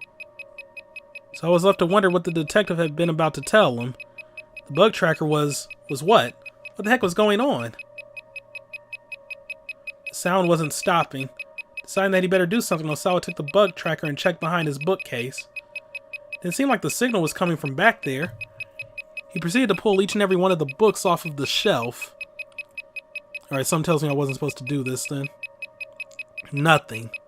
He checked the area around his computer. He scanned the monitor. Yeah, I probably should have gone back and talked to, or called up Sasayama instead. The case, the power outlet, but he found nothing that could be a listening device anywhere. Found a small screwdriver and dismantled the mouse. The brown circuit board was lined with chips, but nothing appeared out of the ordinary. Still, the mechanical sound continued, mocking him.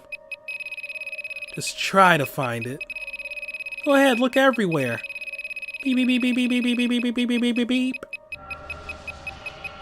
He was being ridiculed. The sound just wouldn't stop. And still the time ticked past. Had it been 5 minutes? 10? Maybe more? He began to lose hope that he could find the listening devices and even to stop caring. Instead, he was overcome with the feeling that this room, which for years had been his sanctuary, had ceased to be his own. It was as if something other had intruded and laid claim to his personal space. In his fevered mind, he began to hear the tracker sound as a high-pitched laugh, an accursed, relentless noise, cruel and taunting, the mockery of the devil himself. Osawa hurled the bug tracker against the wall. Then he picked it up, only to smash it back onto the floor. Then he stomped on it ferociously. There was a satisfying snap, accompanied by the sensation of the thing being crushed underfoot.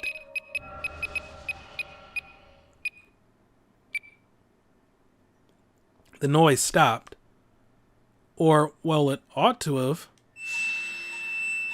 And yet, for some reason, the horrid noise kept sounding in Osawa's ears. It wasn't coming from the bug tracker after all. It was inside his own head. Somewhere inescapable. Echoing within his skull. No, the noise didn't stop. It only grew louder. Why? Why? Why? Osawa screamed. Why? Why was he being tormented like this? He couldn't take it anymore. He couldn't even think straight anymore. He felt his mind beginning to dissolve.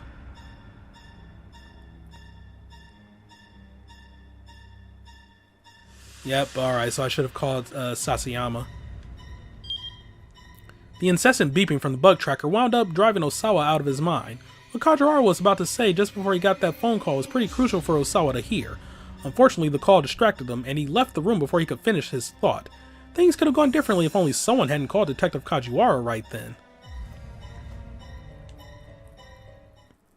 And I guess this would also help with the Al-Karawan thing, because we would have heard straight from, we would have heard straight from Sasayama that he let him go.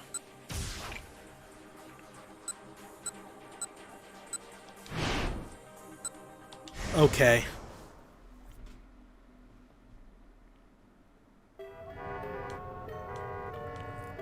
Okay, he dialed up Sasayama. He wanted to make sure his partner had gotten Al-Karawan back to the precinct safely.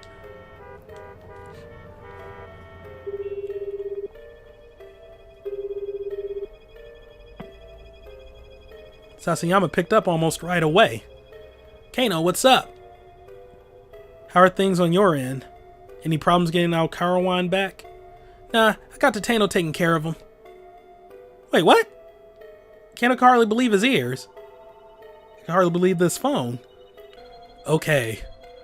You were in touch with Tano? He asked. He could hear the shock in his own voice. Yeah. Just bumped into him over by the precinct a little while ago. Then he is safe. Kano felt a surge of relief. What about Hitomi then? Stanley glanced over at him, curious. Tano says he lost track of her somehow. And then he got a call back to the precinct, apparently. Tano had lost track of her? That's not like him, Kano thought. Since he was heading back there anyway, I handed the guy over to him, Sasayama said. I see. Kano was glad to hear that Tano was alright, but his relief was tempered by a surge of anger at the thought of what had happened to Hitomi. Now I'm back to tailing the attaché case, Sasayama continued.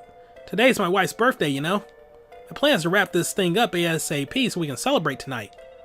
I've already got a present and everything. I envy you, man. Closing his eyes, Kano took a moment to picture Rumi. But Shizuo's face popped into his mind's eye right alongside her. Well, just hang in there, buddy. Even if your girlfriend's just a picture of Masumi Nagahama. Midoriyama Academy graduate and national celebrity. Her popularity shows no signs of slowing down after she played the female lead in such films as The Beast That Hoarded Gold at the Heart of the World and The Switten Fortress. Okay, there's another nationally famous actress with the same name, but it is a nationally known fact that the two are completely separate people. Ha ha ha ha. Still snickering, Sasayama hung up. Kano bit his lip and slipped his phone back into his pocket. Is Tano working with the corporation then? Or he knows that they're not the real threat, it's Hitomi. If my hypothesis is correct. At long last, the traffic began to move again. Almost as soon as it did, however, Stanley had to slam on the brakes. The abrupt stop made Kano smack his head against the windshield. Hey, what gives? Look, Stanley said, gestured with his chin. Kano couldn't believe his eyes. There, walking along the sidewalk ahead, was Al-Karawan, very much not in custody. What the hell? Kano shouted, already hopping out of the car. Stanley was right behind him, crept to the target as silently as possible, rushed him. Is this going to be the exact same? What are you doing out here? Gonna get the memo. Let me go. Free man, talking about no idea, get him back to the precinct. This is that bad end, isn't it?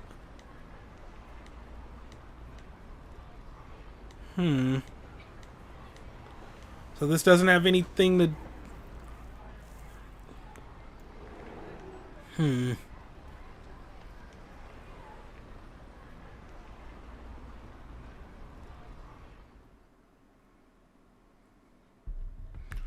So the call and then something else at 1:40 needs to happen.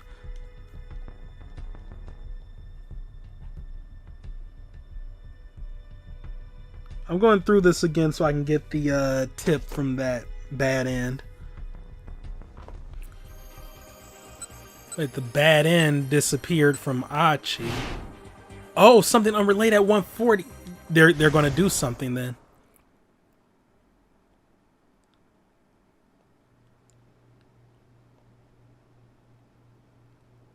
Oh no.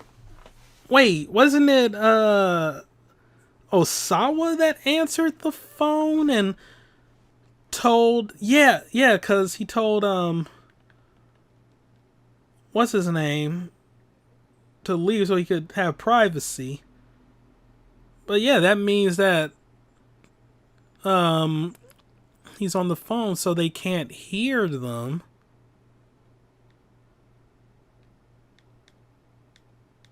I don't know, I'll see if this plays out any differently.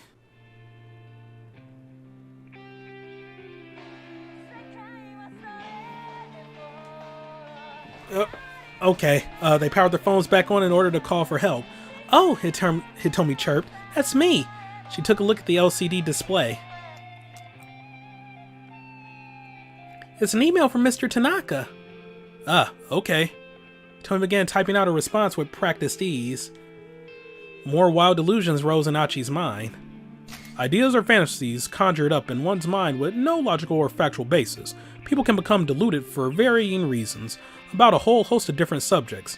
Thankfully, Achi's delusions here are of an ultimately harmless sort. Oh my god. Stealing a quick glance at Hitomi, he noticed her gazing happily at her phone's screen. His delusions ran even more wild.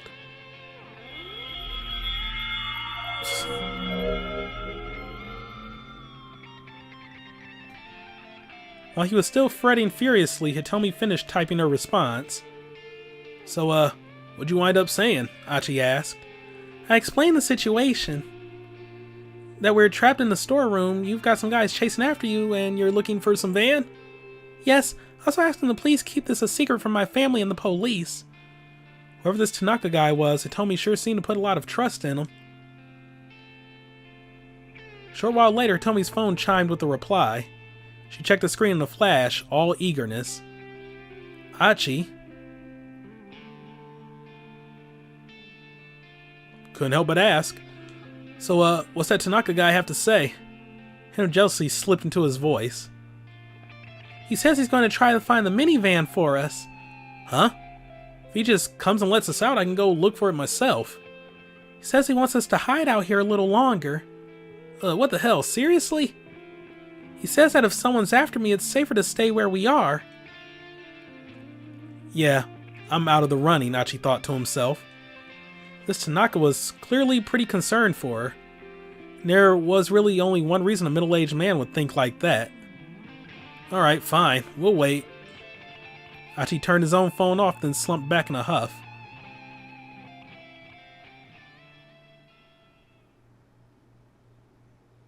After 20 more minutes in the storeroom, the two were sitting in silence. Achi had run out of things to talk about.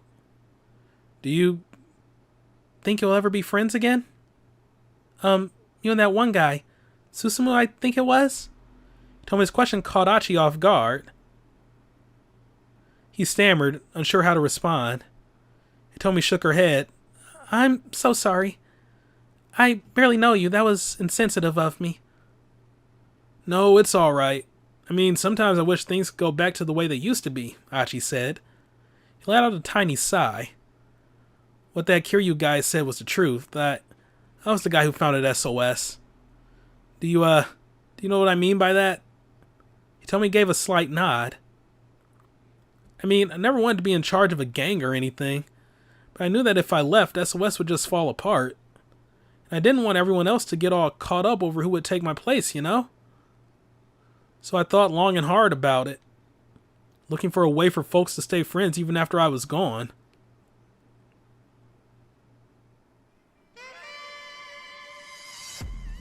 A loud voice echoed through the pool hall that served as SOS HQ. An establishment for playing pool, more formally known as pocket billiards. This particular place is a pool bar serving alcohol. The standard pool table is rectangular in shape, sports 6 pockets, 4 in the corners and 1 in the middle of each long side, and supports multiple games including 9-ball, 8-ball, and rotation. There are also tables without pockets. This style is known as carom billiards. How the hell do you play that then, if it doesn't have pockets? What do you mean you're leaving? Susumu was positively red in the face. You're a founder, Achi. You can't just up and quit. Susumu had been almost like a younger brother to Achi. If anyone was going to try to stop him, Achi knew full well it would be Susumu. Look, I'm not gang leader material. All I've been trying to do is make sure we're all able to have fun. That's not true, Susumu said. Think about all that stuff you taught us. Don't you remember? Every man gets to make one request in his life that cannot be denied. Is this true, and can I go ahead and make my request? Those are your words, Achi. Did I say that? It's the heaviest thing you've ever said. But yeah, my request would be a tall goth GF. That would be amazing, thank you. Then, to Achi's consternation, Susumu got down on his hands and knees. I'm begging you, please don't leave. Without you, SOS is nothing. Achi could feel his conviction waver. I'm begging you here, from one man to another. This is my one request. Susumu, I'm sorry. Achi could barely croak out the words. I'm leaving you in charge. You can't, Susumu pleaded. Please don't say that. Achi turned his back to him in silence. Please, Achi, why won't you listen? I can't possibly beg any harder than this. Enough with all the request nonsense. Achi grimaced. What? Look at you, down on your hands and knees like that? Pathetic. Ultimately stems from the Greek pathetikos, meaning subject to feeling or capable of emotion. Over time, the meaning changed to signify exciting the passions, and later on, the more modern sign of arousing one's pity. Huh. I mean, I guess it is there. That has the PATH part, like of pathos. That is genuinely interesting. Okay. So it really became like an insult? Or rather, like just a bastardization of what it used to be? Because it just sounds like it meant... Well, no, that's not really empathy to just say that someone is capable of emotion and exciting the passions. I'm interested to see how that changed over time. If this is correct, that's alright. Achi spoke as harshly as he could, fighting to mask his true feelings. Fed up with you, all of you. With each word out of his mouth, Achi could feel his own heart breaking. But if he could make the others hate him, at least it would give SOS a reason to stay together. How can you say that? Don't you try and pull that crap! Susumu's tone had changed from sadness to anger. Fine then, he railed. I'm never asking you for anything again. I'll do what you want. I'll take the reins of SOS. Achi walked away, waving vaguely without looking back. Good luck. I mean it. Once he stepped out of the pool hall, he wiped his sleeve across his face, came away wet with tears.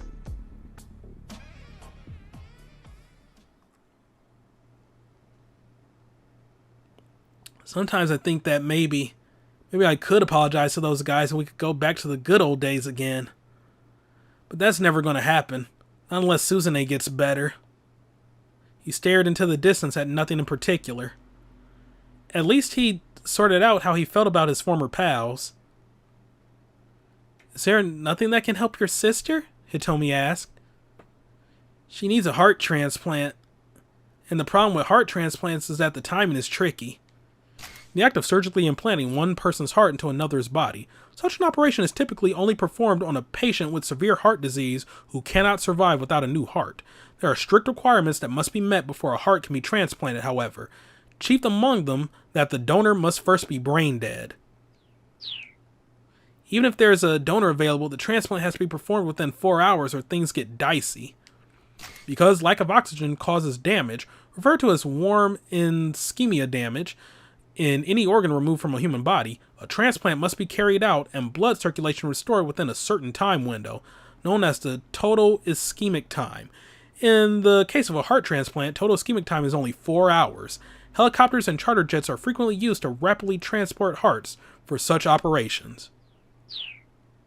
Oh wow, I didn't realize. Someone with a heart that's a match for Suzune would need to die somewhere nearer, somewhere they could perform the surgery within that 4-hour window. The odds of that happening are so small it would almost be a miracle, which is what my sister's been waiting for.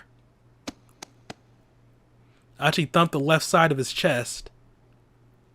If my heart would do the trick, I'd gladly let her have it. Damn it, and I've got a strong heart too. He thumped himself on the chest again and again. He didn't mention it to Hitomi, but Suzune's blood type made finding her a heart transplant even more difficult. She had...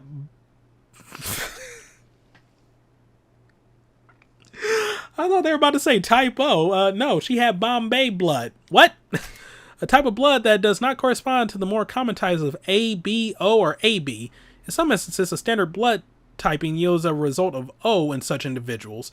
First discovered in the city of Bombay, now Mumbai, on India's west coast, the blood type takes its name from that city due to its relatively high incidence rate amongst the inhabitants. Is that a... Wait, I'm genuinely curious. Like, is that a thing or what? I didn't pay attention. Wait, it's still there. I can just like... No, that does not have the 428 thing. That is actual lore? Oh my god, it is. HH blood group, or the Bombay blood group, is a rare blood type. This blood phenotype was first discovered in Bombay, now known as Mumbai, in 1952. I never knew that. It was one of the rarest blood types in the world. Apparently there were only a few dozen people in all of Japan who had it. Ooh. Rare blood types such as Bombay are scarce enough that even nationwide blood centers seldom have them in sufficient supply. For this reason, when such blood types are discovered in everyday testing, samples are quickly taken to be frozen and stored at temperatures lower than 80 degrees below centigrade. If Suzune were to ever receive a heart transplant, it would need to be from someone who also had Bombay blood. Couldn't they take her to India or... Achi? It told me it sounded like she was on the verge of tears. Wow, she must really feel bad for Suzune. If you did manage to find a heart for your sister, what would you do? What do you mean? Say, if you happen across someone who was a donor match. I would do anything. Anything? Yeah, whatever it took. I'd risk my own life if it meant helping Suzune. I mean, look at the point. Blah, blah, blah. I mean, at that point, I'd assume God had granted me a miracle or something, you know?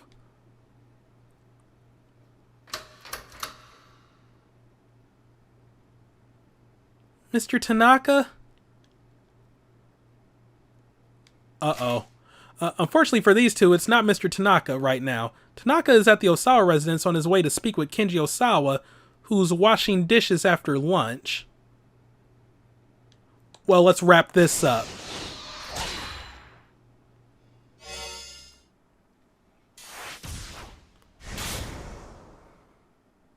I love these transitions. They're so cool.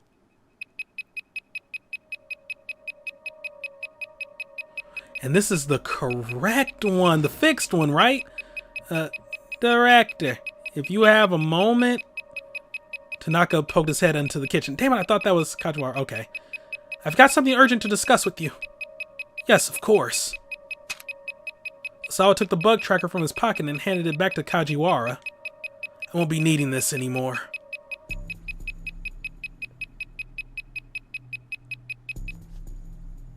That face.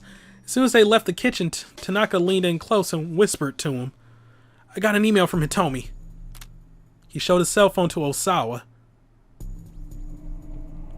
It looks like my sister is being held captive in a blue minivan somewhere in Shibuya. But that man is still chasing me, so I can't really go looking for it. A blue minivan? Allow me to handle this, sir. I'll figure something out. Osawa knew he trusted Tanaka for a reason. Thank you, he said with a bow. Trying to get a good look at this face just to make sure. Oh, you wouldn't happen to know any place she might have gone, do you, sir? What? It's just that all she's told me is that she's been moving around. I'm sorry. I don't really have any idea, Osawa replied. He was ashamed to say it. There wasn't a single place he knew of where his daughter might be inclined to go. Ah, I see. Tanaka, picking up his discomfort, was visibly embarrassed himself. He hastened to change the subject. By the way, how did your talk with Mr. Makino go? I confirmed that he was behind the human testing, but I don't know who sent me those emails. Tanaka paused for a moment and thought, looking like he might have a hunch. Alright then, he said. We'll have to talk in more detail later. With that, the assistant director headed for the front door.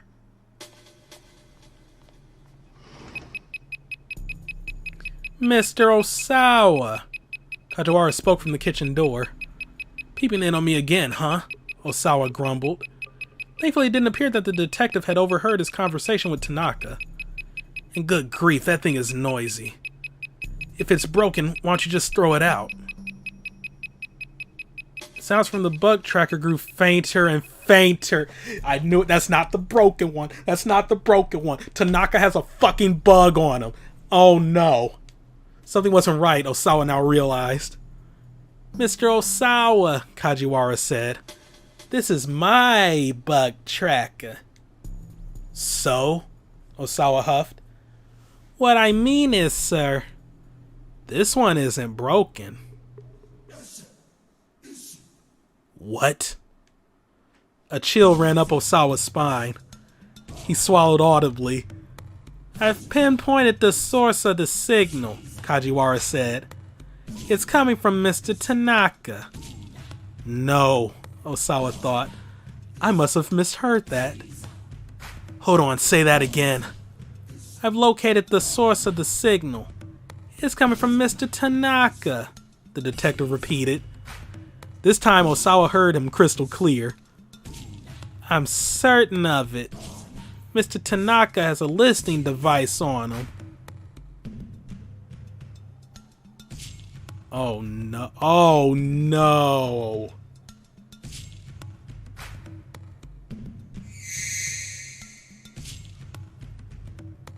And then he's in contact with... You need to email your daughter right away. Osawa felt the blood draining from his face. If someone had been listening in on the conversation just now, then they'd heard about the email from Hitomi. If the kidnappers were the ones listening, that meant Maria's life was now in danger. I'll go after him, sir. Kajiwara broke into a sprint. Osawa followed close behind.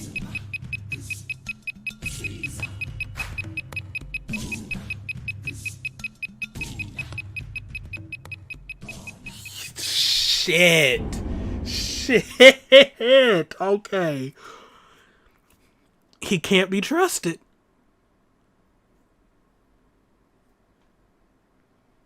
But yeah, I did pick up on that because the broken one was gone by now.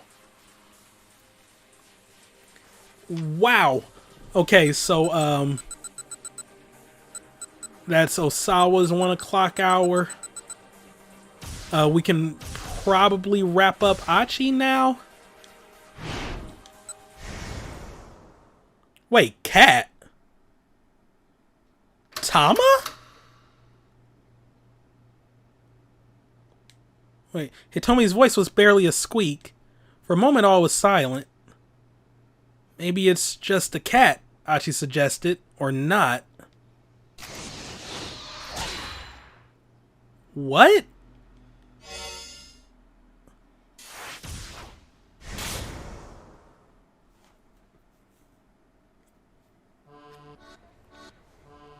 The sales demo is over, and against all odds, I managed to get paid. Money clutched in one paw, I head to the knick-knack shop to finally buy that necklace I can't stop thinking about. Hello? Anyone here? I call out. There's no reply. Is the shopkeeper out? Just a moment. Panting, the sales clerk comes scurrying into the shop behind me. Sorry about that, just had to pop out for a sec. Phew, you would not believe what I just saw. He leans against a pillar, gasping audibly as he tries to catch his breath. Ah, you're here about that necklace. Do you still have it? Of course. Thank you so much. I have half the money here and the rest is in my... Oh. I suddenly remember something very important. Oh no! The sales clerk gives me a curious look. What's the matter? My wallet! It's still in here! I pat the costume around the tummy. So why'd you just take that outfit off? Well, I mean, the zipper's kind of broken. I wouldn't be having all this trouble if I could just get out of this darn costume. Kind of broken?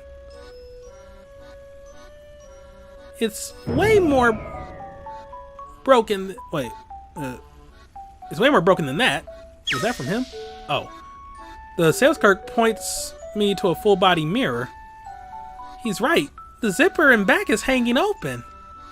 Taking this thing off will be a cinch now. Oh, thank you. I give him a bow. I'm not sure you need to be thanking me, he says. No, I do. If you hadn't pointed that out, I might have let myself stay stuck in here forever. So really, thank you so much. I bow again and again.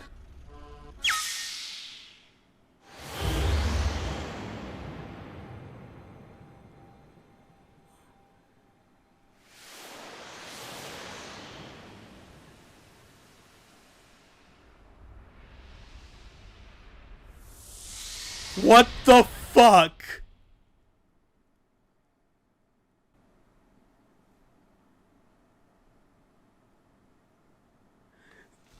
That's Maria?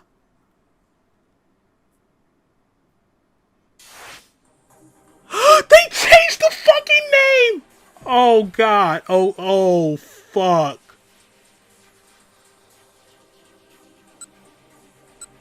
They changed the name!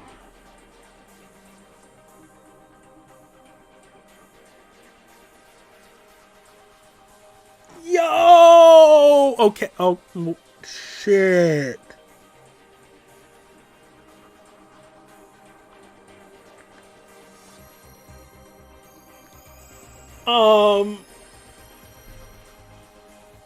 So that's... Is that why they're no. Unless she escaped the previous night? Or no, rather, like they're trying to save face. Because they lost their bargaining chip, so they're just trying to get Hitomi so they can have another one. What is... Well, hot damn. Okay. Then what's going on here? Oh my god.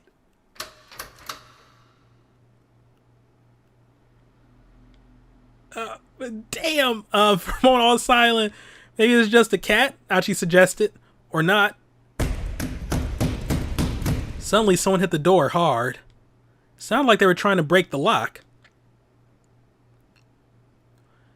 You really think that's Tanaka? Achi asked. I'm not sure. If it were him, I think he'd probably say something. Achi grabbed Hitomi's hand. We better hide. The two of them slipped behind a large piece of plywood stage dressing. The door swung open with a loud creak. Man with the cane. In stepped the man with the cane. What the heck? Achi whispered. What's he doing here? Gun drawn, the assassin prowled slowly around the storeroom. Achi and Hitomi crouched behind the plywood prop, trying not to make a sound. The man moved out of their line of sight. Achi gazed longingly at the door. Achi risked a peek around the corner of the plywood. He still couldn't see the man with the cane. door was maybe 5 meters away. What should they do?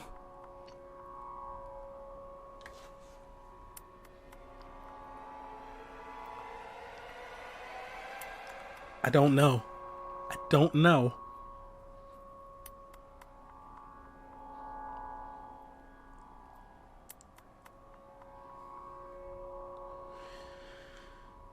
No, they needed to wait for a safer chance to escape.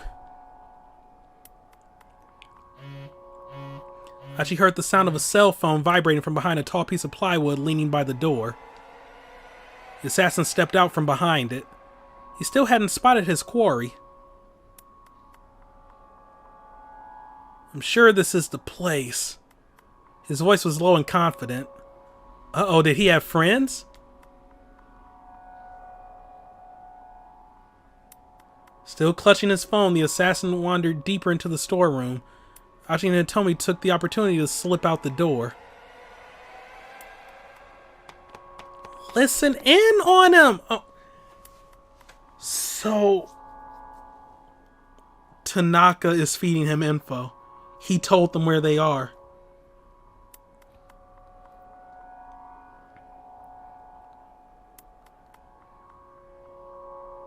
He's a double agent. Like, he's acting like he's just trying to get info for Osawa and ease his mind, but yo, this is crazy. They ran through the alleyways back toward the main road. Before they reached it, however, they suddenly found their path cut off by one of the foreigners who chased them earlier, the accomplice of the man with the pipe. He stood waiting for them, holding a knife in one hand. Out of the frying pan and into the fire. If they turned back, Achi knew the man with the cane might catch up with them, and he had a gun. Achi slipped off his sleeveless jacket and wrapped it around his left arm. He was going to have to use his left arm to guard against the knife while punching with his right hand. He clenched his fist and braced himself. And then suddenly he froze. Huh? A small dark silhouette dropped from somewhere up above. Landing deftly, the newcomer lunged toward the man with the knife, closing the gap between them in the blink of an eye. Erg! The figure delivered a swift chop to the back of the man's neck.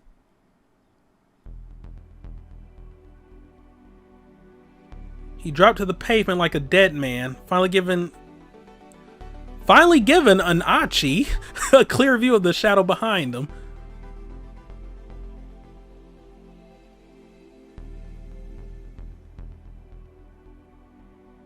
Achi couldn't believe his eyes. It was a small-statured young woman with Middle Eastern features.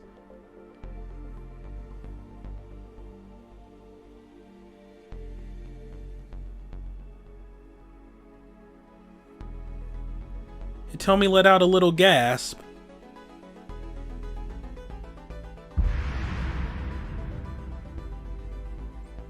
Kanan?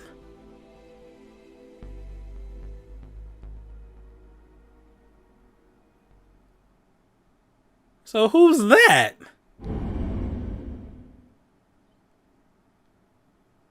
Or Kanan? I don't... Okay, well, we got a lot of badass women in this series. Well, not series, game. But hey, I'm down with that. So, what the fuck is happening? Like, it's, these twists are too much for me. These twists are way too much. Oh my god, I still have freaking these two to go.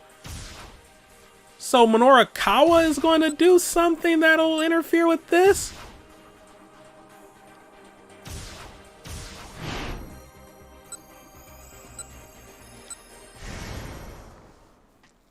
But now we have the alternate timeline going on.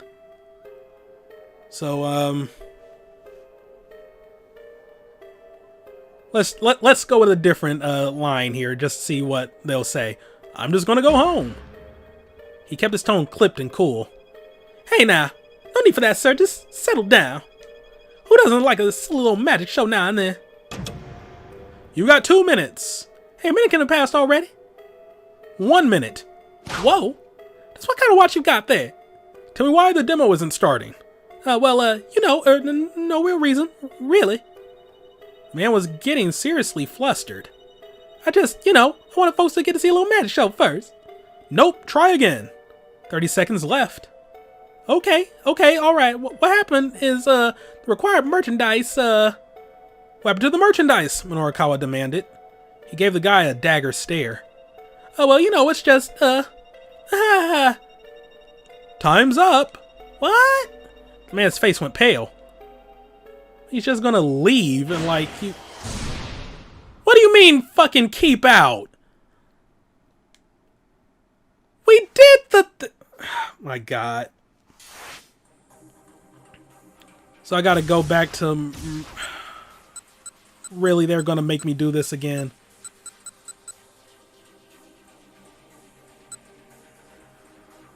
So where was the jump point?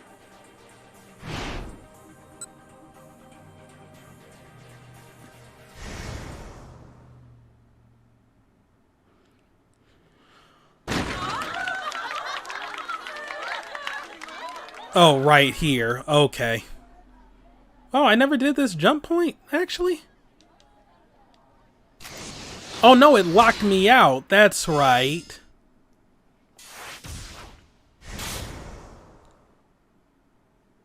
Because I tried, but it was like X. Oh, oops, sorry to keep you waiting, a girlish voice exclaimed. A moment later, a furry figure came charging into the demo room. The crowd fell silent at the sight of a young woman in a cat costume. The cat girl panted visibly. Her arms were loaded with cardboard boxes. You're late, the event organizer snapped. What the heck have you been doing? Grabbing the newcomer by one paw, he vanished with her back into the... vanished with her into the back room. The chubby-cheeked girl wrapped up her magic routine and hurried after them. The audience stared at the now empty stage in confusion.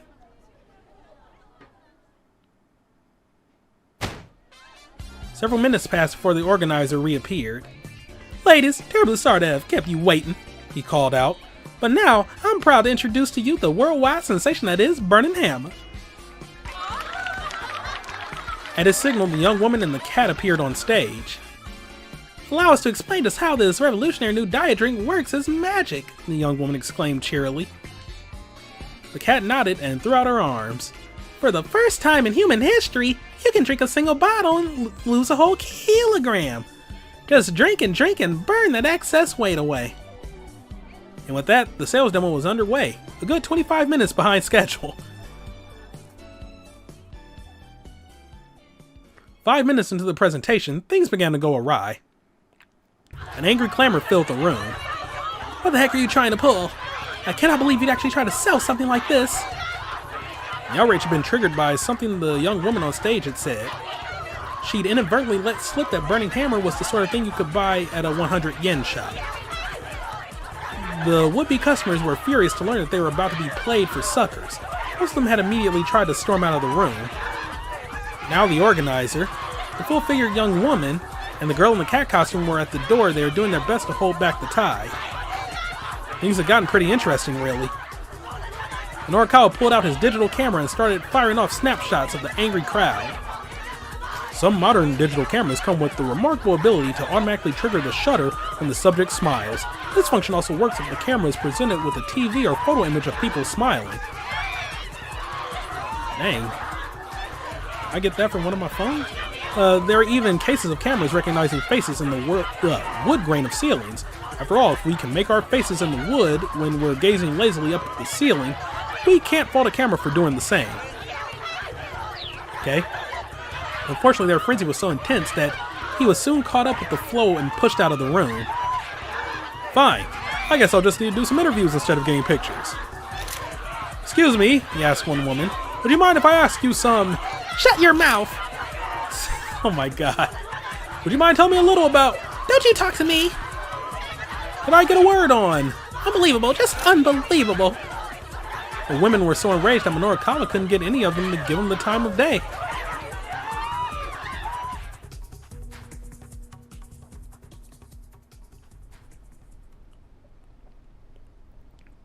Before long, the entire crowd had surged out of the room and departed. "Ah, well, guess I've got enough to do write-up at least. Though it would be nice to get a quote from somebody." He decided to try for an interview with the man who'd organized this fiasco. How did the guy feel, for instance, about his product scam falling through? Heading back into the event room, Minorikawa passed by the cat mascot. The cat gave him a tiny nod and walked off without a word. He couldn't see the face of the girl inside the costume, but she seemed genuinely dejected that Burning Hammer had been a bust. Well, no need to jump to that. I've already ended Maria's little chapter here. "Hey, I'm Minorikawa, freelance reporter. I was wondering if I could have 5 minutes of your time." The organizer sat alone in the midst of his ruined displays. "Oh, it's you." The man's voice had lost all of its earlier punch. "Here, my credentials." Minorikawa handed him a business card. The man introduced himself as Yanagashita, and Minorikawa got right down to business. "So, your sales demo is over, Mr. Yanagashita. How do you feel right now?" "How do I feel? Well, tomorrow's another day, I guess." Minorikawa was impressed by the guy's candor. "I'm a little surprised to hear that," he said. "I figured you'd be more disappointed." "Oh, I'm plenty disappointed. I took a big gamble here to repay my debts, and I lost." Yanagashita didn't seem to be trying to hide anything. "Debts?" Minorikawa asked. "There was a girl I was in love with," Yanagashita said. "I wound up spending everything on her." He stared wistfully into the distance. "Ah, interesting," Minorikawa said. "You wouldn't be the first man to go to such lengths for a woman." "Yeah," Yanagashita said. "I suppose not." A rueful smile crossed his lips. This guy didn't strike Minorikawa as some dyed-in-the-wool scam artist. "But I decided that it was time to stop feeling sorry for myself," Yanagashita went on. "There are plenty of people in the world who have it way worse off. You know?" "You got that right." Minorikawa nodded in agreement. "So I just figure, well, as long as I'm still alive, maybe another opportunity will come my way." A more earnest smile broke through Yanagashita's forlorn expression. Minorikawa wished Toyama could have been there to hear this fellow. "I have a friend who's in an incredible amount of debt myself," Minorikawa said. "He runs a publishing company, but there was a big mix-up with the scratch cards in the magazine and..." "Scratch cards?" "It's not important," Minorikawa said hurriedly. He heard that about that money. He was like, "Wait, what?" Letting more people know about the whole scratch card fiasco certainly wouldn't do Toyama any favors. "Anyhow, debt is a terrible thing," Minorikawa nodded sagely. "Oh, by the way, this is unrelated, but are you familiar with a group called SOS? Apparently there's some legendary street gang here in Shibuya." "SOS?" Yanagashita shook his head. "No, never heard of them." "Guess I'm not going to get any leads on that case here." Minorikawa wondered if there was anything else worth asking this guy.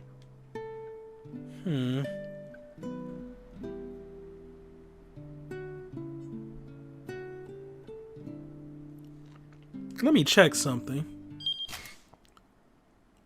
140. This is around the time where something was going on with Kano. Let's leave immediately. No, nothing really came to mind. It was about time to wrap this up. "Thank you for your time, Mr. Yanagashita. If you'll excuse me, though, I have to get to another interview." "Oh, no, of course. Allow me to walk you out." Yanagashita rose to his feet as Minorikawa got up to leave.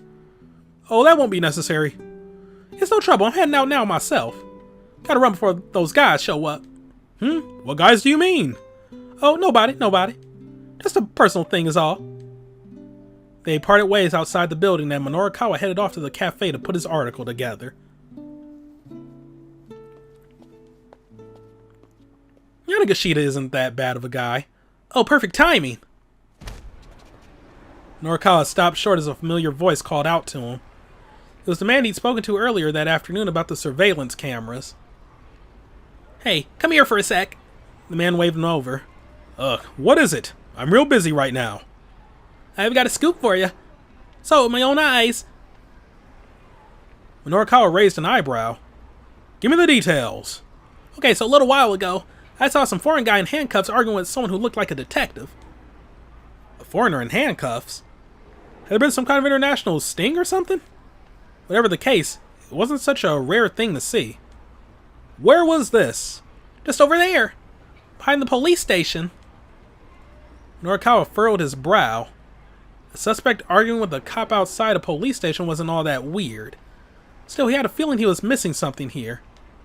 Well, the big thing is what happened afterward, the man said. Afterward? The man leaned in conspiratorially. The detective undid the guy's handcuffs and let him run off. Whoa, what? I'm telling you, man. It had to have been, like, a bribe or something. A bribe? That seemed unlikely. I swear that's what it had to be. There was some wheel greasing going on. You're not making this all up, are you? Minorikawa asked. He regarded the man coldly, but the guy still seemed quite legitimately worked up. It's all true. Please, you have to report this to the police right away. Why do I have to? Minorikawa asked. If you have a tip for the police, go give it yourself. He didn't quite manage to stop himself from saying that out loud. No, I can't. I'm no good when it comes to the police. Besides, they're never going to believe someone like me. Okay, so maybe he had a point there. But you're some world-class reporter, right? The cops will totally take your word over that of a random nobody. Minorikawa didn't have time to debate the point. It was easier just to make the call. He phoned up the police to leave the tip. The man bowed repeatedly, looking pretty grateful. Okay, thank you so much. Haven't been able to get any business done with those scary thugs around. What thugs? What line of business are you in anyway? What? The man suddenly went pale. Whoops. I gotta get going. He skittered off in alarm. Minorikawa was left to wonder what this guy's line of work actually was. But he had more important things to worry about at the moment. He hurried off in the other direction.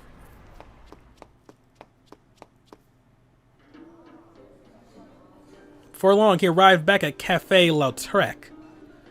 The clock on the wall showed that it was close to 2 o'clock.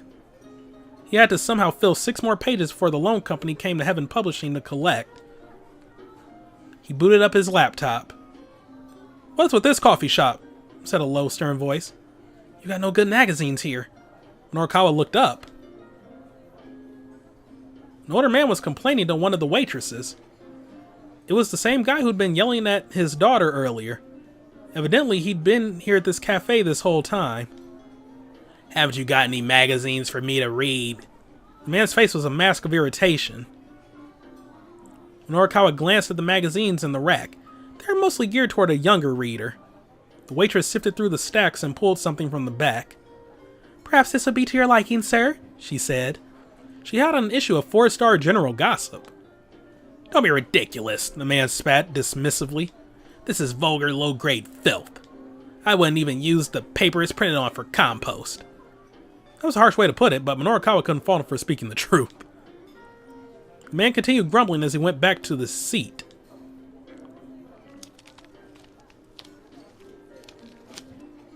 Minorikawa headed over to the magazine rack himself and picked up the gossip. He opened the front cover and found the scratch card still inserted within.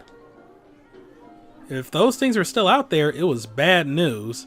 Toyama might end up even further in debt.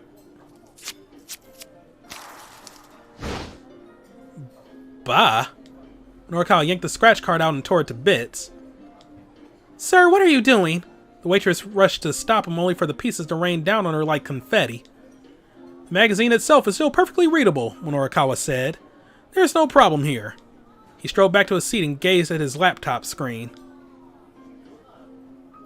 He still hadn't finished booting up. Oh no. In the meantime, he decided to give Chiaki a call. Is he about to blue screen?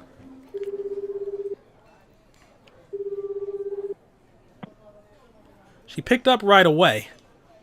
"Hello?" Minorikawa asked. "Hi there, good to hear from you," Chiaki replied. "How's progress?" "I did it," Chiaki said, her voice overcome with emotion. I managed to get people to hear me out. Of course you did. You got your pointers from me. Yes, I couldn't have done it without you, Mr. Mino.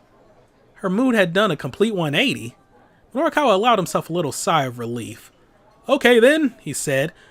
Head back to the editing department and put together an article for me. You got it, sir, Chiaki chirped in reply. I'll email you as soon as I'm done with things on my end, Minorikawa told her.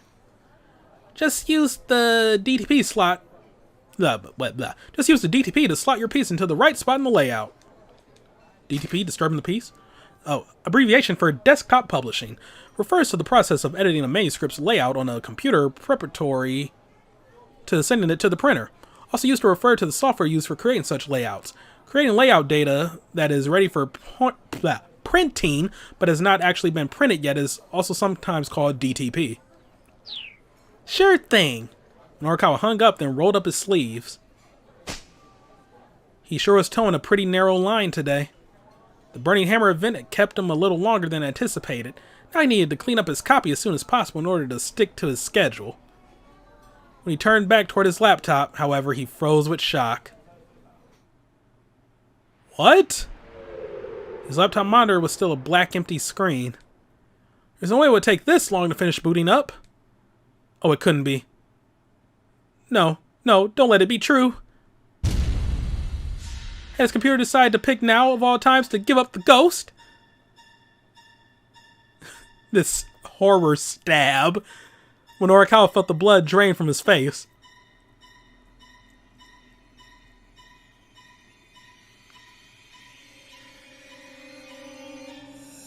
To be continued.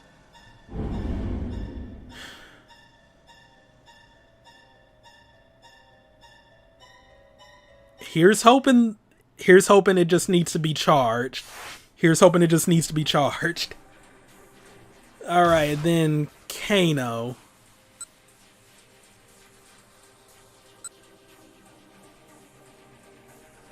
Let's go.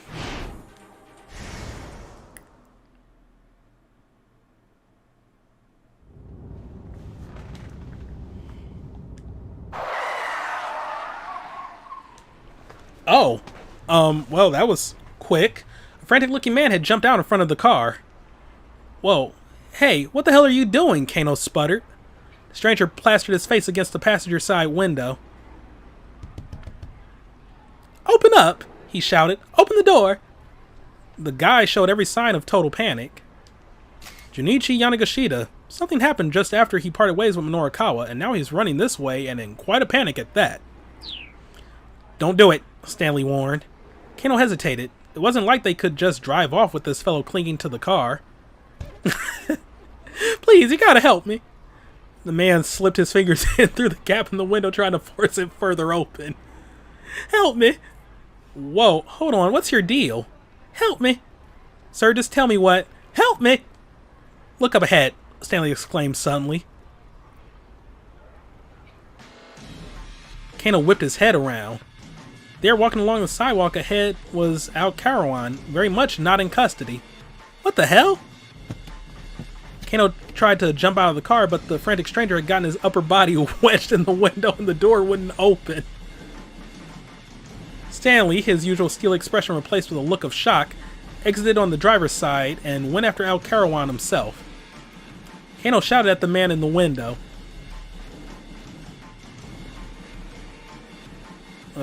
Get out of the way. But no matter how hard Kano tried to push him back, the guy wouldn't stop trying to force his way in. Come on, man, Kano yelled. Stanley and Aokarawan were getting further and further away.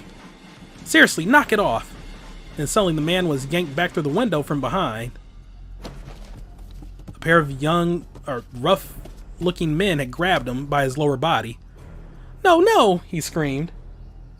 I can't do 80 days hard labor. Somehow he was still managing to cling to the car door. Just give it up and let go already, snarled one of the assailants. The pair shifted their grip and pulled even harder. Kano heard the sound of tearing fabric as the two toughs tumbled backwards. Just like that, the crazed stranger was stripped down to his boxers. He let out a pathetic wail. One moment, please. And back. Aw, man! The two toughs burst in uproarious laughter at the sight. Now's our chance, one of them managed to sputter. The pantsless man snatched up his ruined garment and bolted like a startled hare. They dart off incredibly quickly. Oh, two dart off incredibly quickly, in the manner of a fleeing rabbit. Yamagashita runs a lot more like a rat than a rabbit, though. Still in his underwear, still cackling madly, his two pursuers rushed after him. And Kano is not going to do anything to help. Alright. Kano was staring dumbstruck at the spectacle when Stanley returned to the car.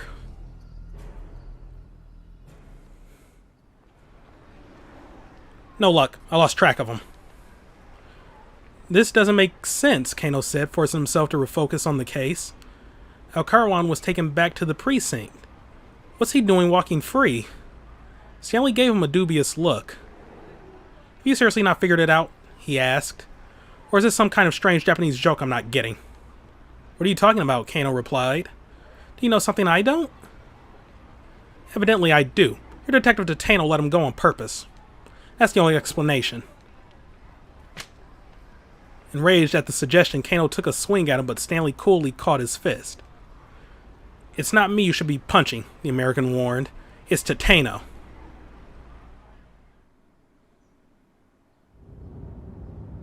Abashed, Kano radioed up Kuze on the wireless. Sir, did Detective Tatano bring Tariq Al-Karawan into the precinct? It would appear that Detective Tatano has gone rogue, Kuze replied with chagrin. He what? Surely Kano had misheard. We received an eyewitness account. Someone saw him allowing the suspect to go free. No, it can't be.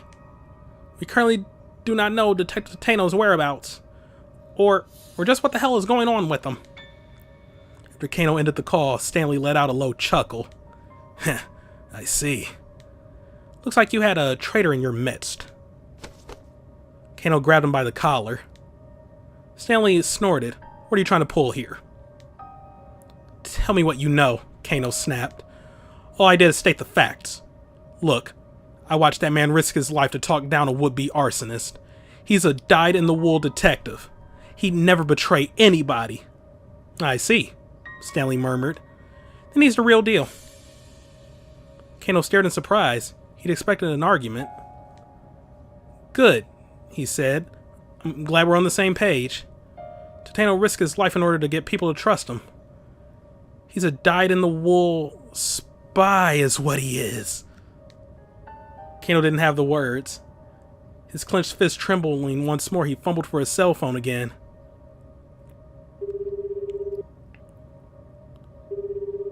Dang, so Tatano can't be trusted. Osawa's dude can't be trusted. Like, oh my god. He dialed Tatano's number. The phone rang 5 times but failed to connect. There has to be a reason for this, Kano muttered. Tatano must know something we don't. Really now, Stanley scoffed. And what makes you so sure of that? Because Detective Tatano was sure this kidnapping wasn't about the ransom. And how would he be sure about that? Kano's mind drifted back to 9 o'clock that morning. Ahead of their stakeout at the Scramble, he was walking with Tatano through the halls of the Shibuya precinct.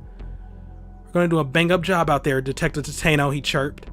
He was maybe a bit too excited about getting to take part in such a major case. Tatano patted Kano on the back.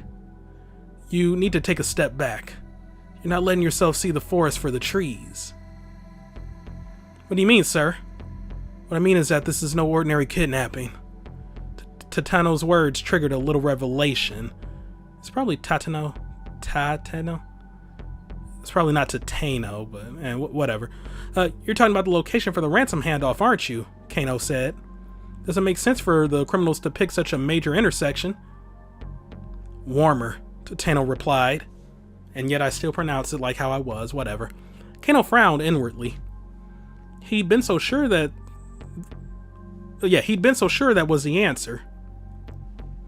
Have you thought about why they asked to have the sister make the handoff? Kano thought some more before answering. Because women are easier to deal with? He suggested. Colder. If that was the case, why not pick the mother? No, what worries me is the fact that the Osawa girls are twins. They're having to send someone to the handoff who looks identical to the girl they kidnapped.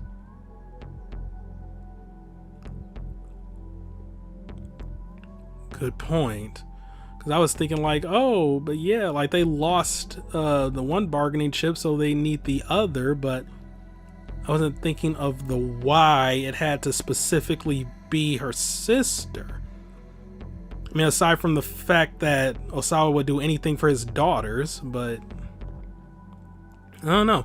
What's going to happen when we do that? What is going to happen, sir? Kano asked. I'm not sure yet, but I have a feeling the kidnapper's plan hinges on it. The two exited through the precinct's main entrance. Up ahead, rows of buildings stood tall against a backdrop of a bright blue sky. Tano let out a quiet sigh. To think that so many terrible things are happening out there on such a beautiful day. Solve one case and another's waiting, he went on, as always. What is it about people that drives them to do such horrible things? A girl abducted out of pure greed? I think of how her parents must feel. I almost can't bear it. They made their way toward the scramble. Tano continued, talking in a quiet voice. My father was a raging alcoholic. The house was always a complete mess. He was loud, violent, never had any money, always reeked of booze. My mother, she would cry and cry. I was afraid to come home. Every day I stayed out playing as late as I could possibly manage. Kano could hear the pain in Tano's voice. That life took too much of a toll on my mother. She died when I was still in grade school. My father, he just got worse. I was there with him at the end, after he'd wasted away to almost nothing. Not the sort of childhood I'd ever wish on anybody. Sounds like you really went through a lot. Kano hated himself for uttering such an empty platitude, but he had no idea what else to say. Kano, as old as I am, I still don't really know what it is to be happy. I think that's probably because I've never known what it's like to have a happy family. Tano sounded so forlorn. The only happiness I know how to protect is other people's happiness. Kano heard in those words the soul of a true detective.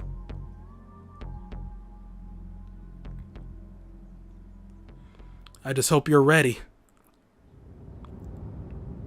Kano did his best to keep his voice as calm and level as he could, lifting up his clenched fist. Because if I find proof that Tano is innocent, I'm planting this right into your jaw. Stanley just cracked a wry smile.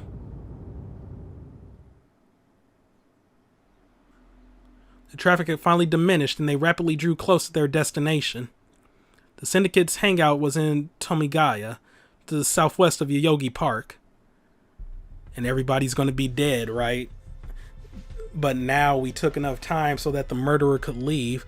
The ratty building looked like it might come crashing down at any minute. The Black Lodge sign out front looked deliberately ominous. Amazing that I started with like everyone dying in the Black Lodge, and now I'm ending with everyone dying in the Black Lodge. Well, not everybody. Stanley and Kano will more than likely live. Kano knew the place as a bar frequented by expats from various countries, as well as a hotbed of criminal activity.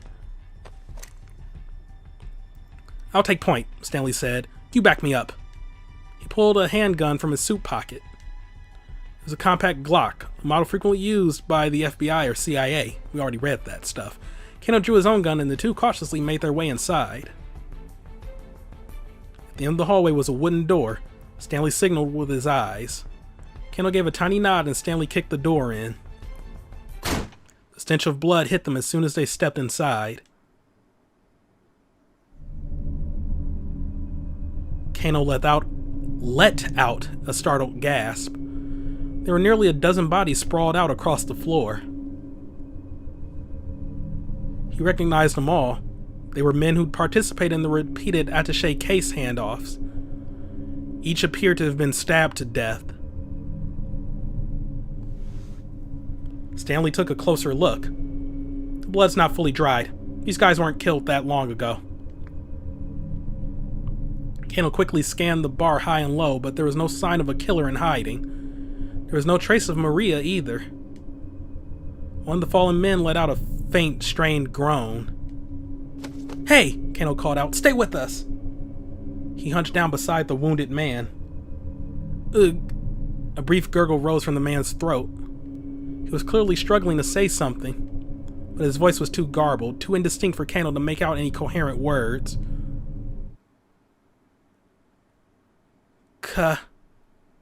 Kanan. Uh-oh. What was that? But there was no more. Dying man went limp and still.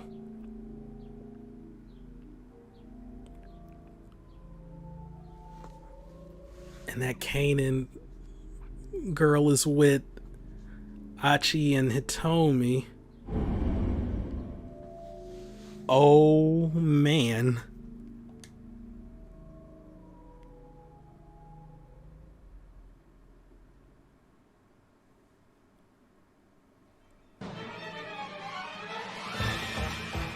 Oh my god. Got a really bad preposition about this. Never take anything at face value. Just who are you calling Flim Flam? Do you know me? You've hoarded so many things to yourself. Oh man. Oh god, they even changed it so that like she's not even in the cat suit. This game, what?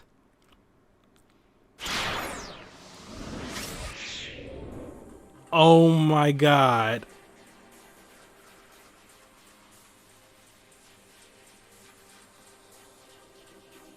What the fuck?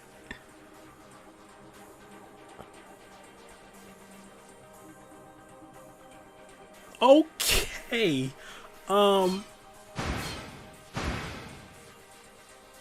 Next time we're starting with Maria.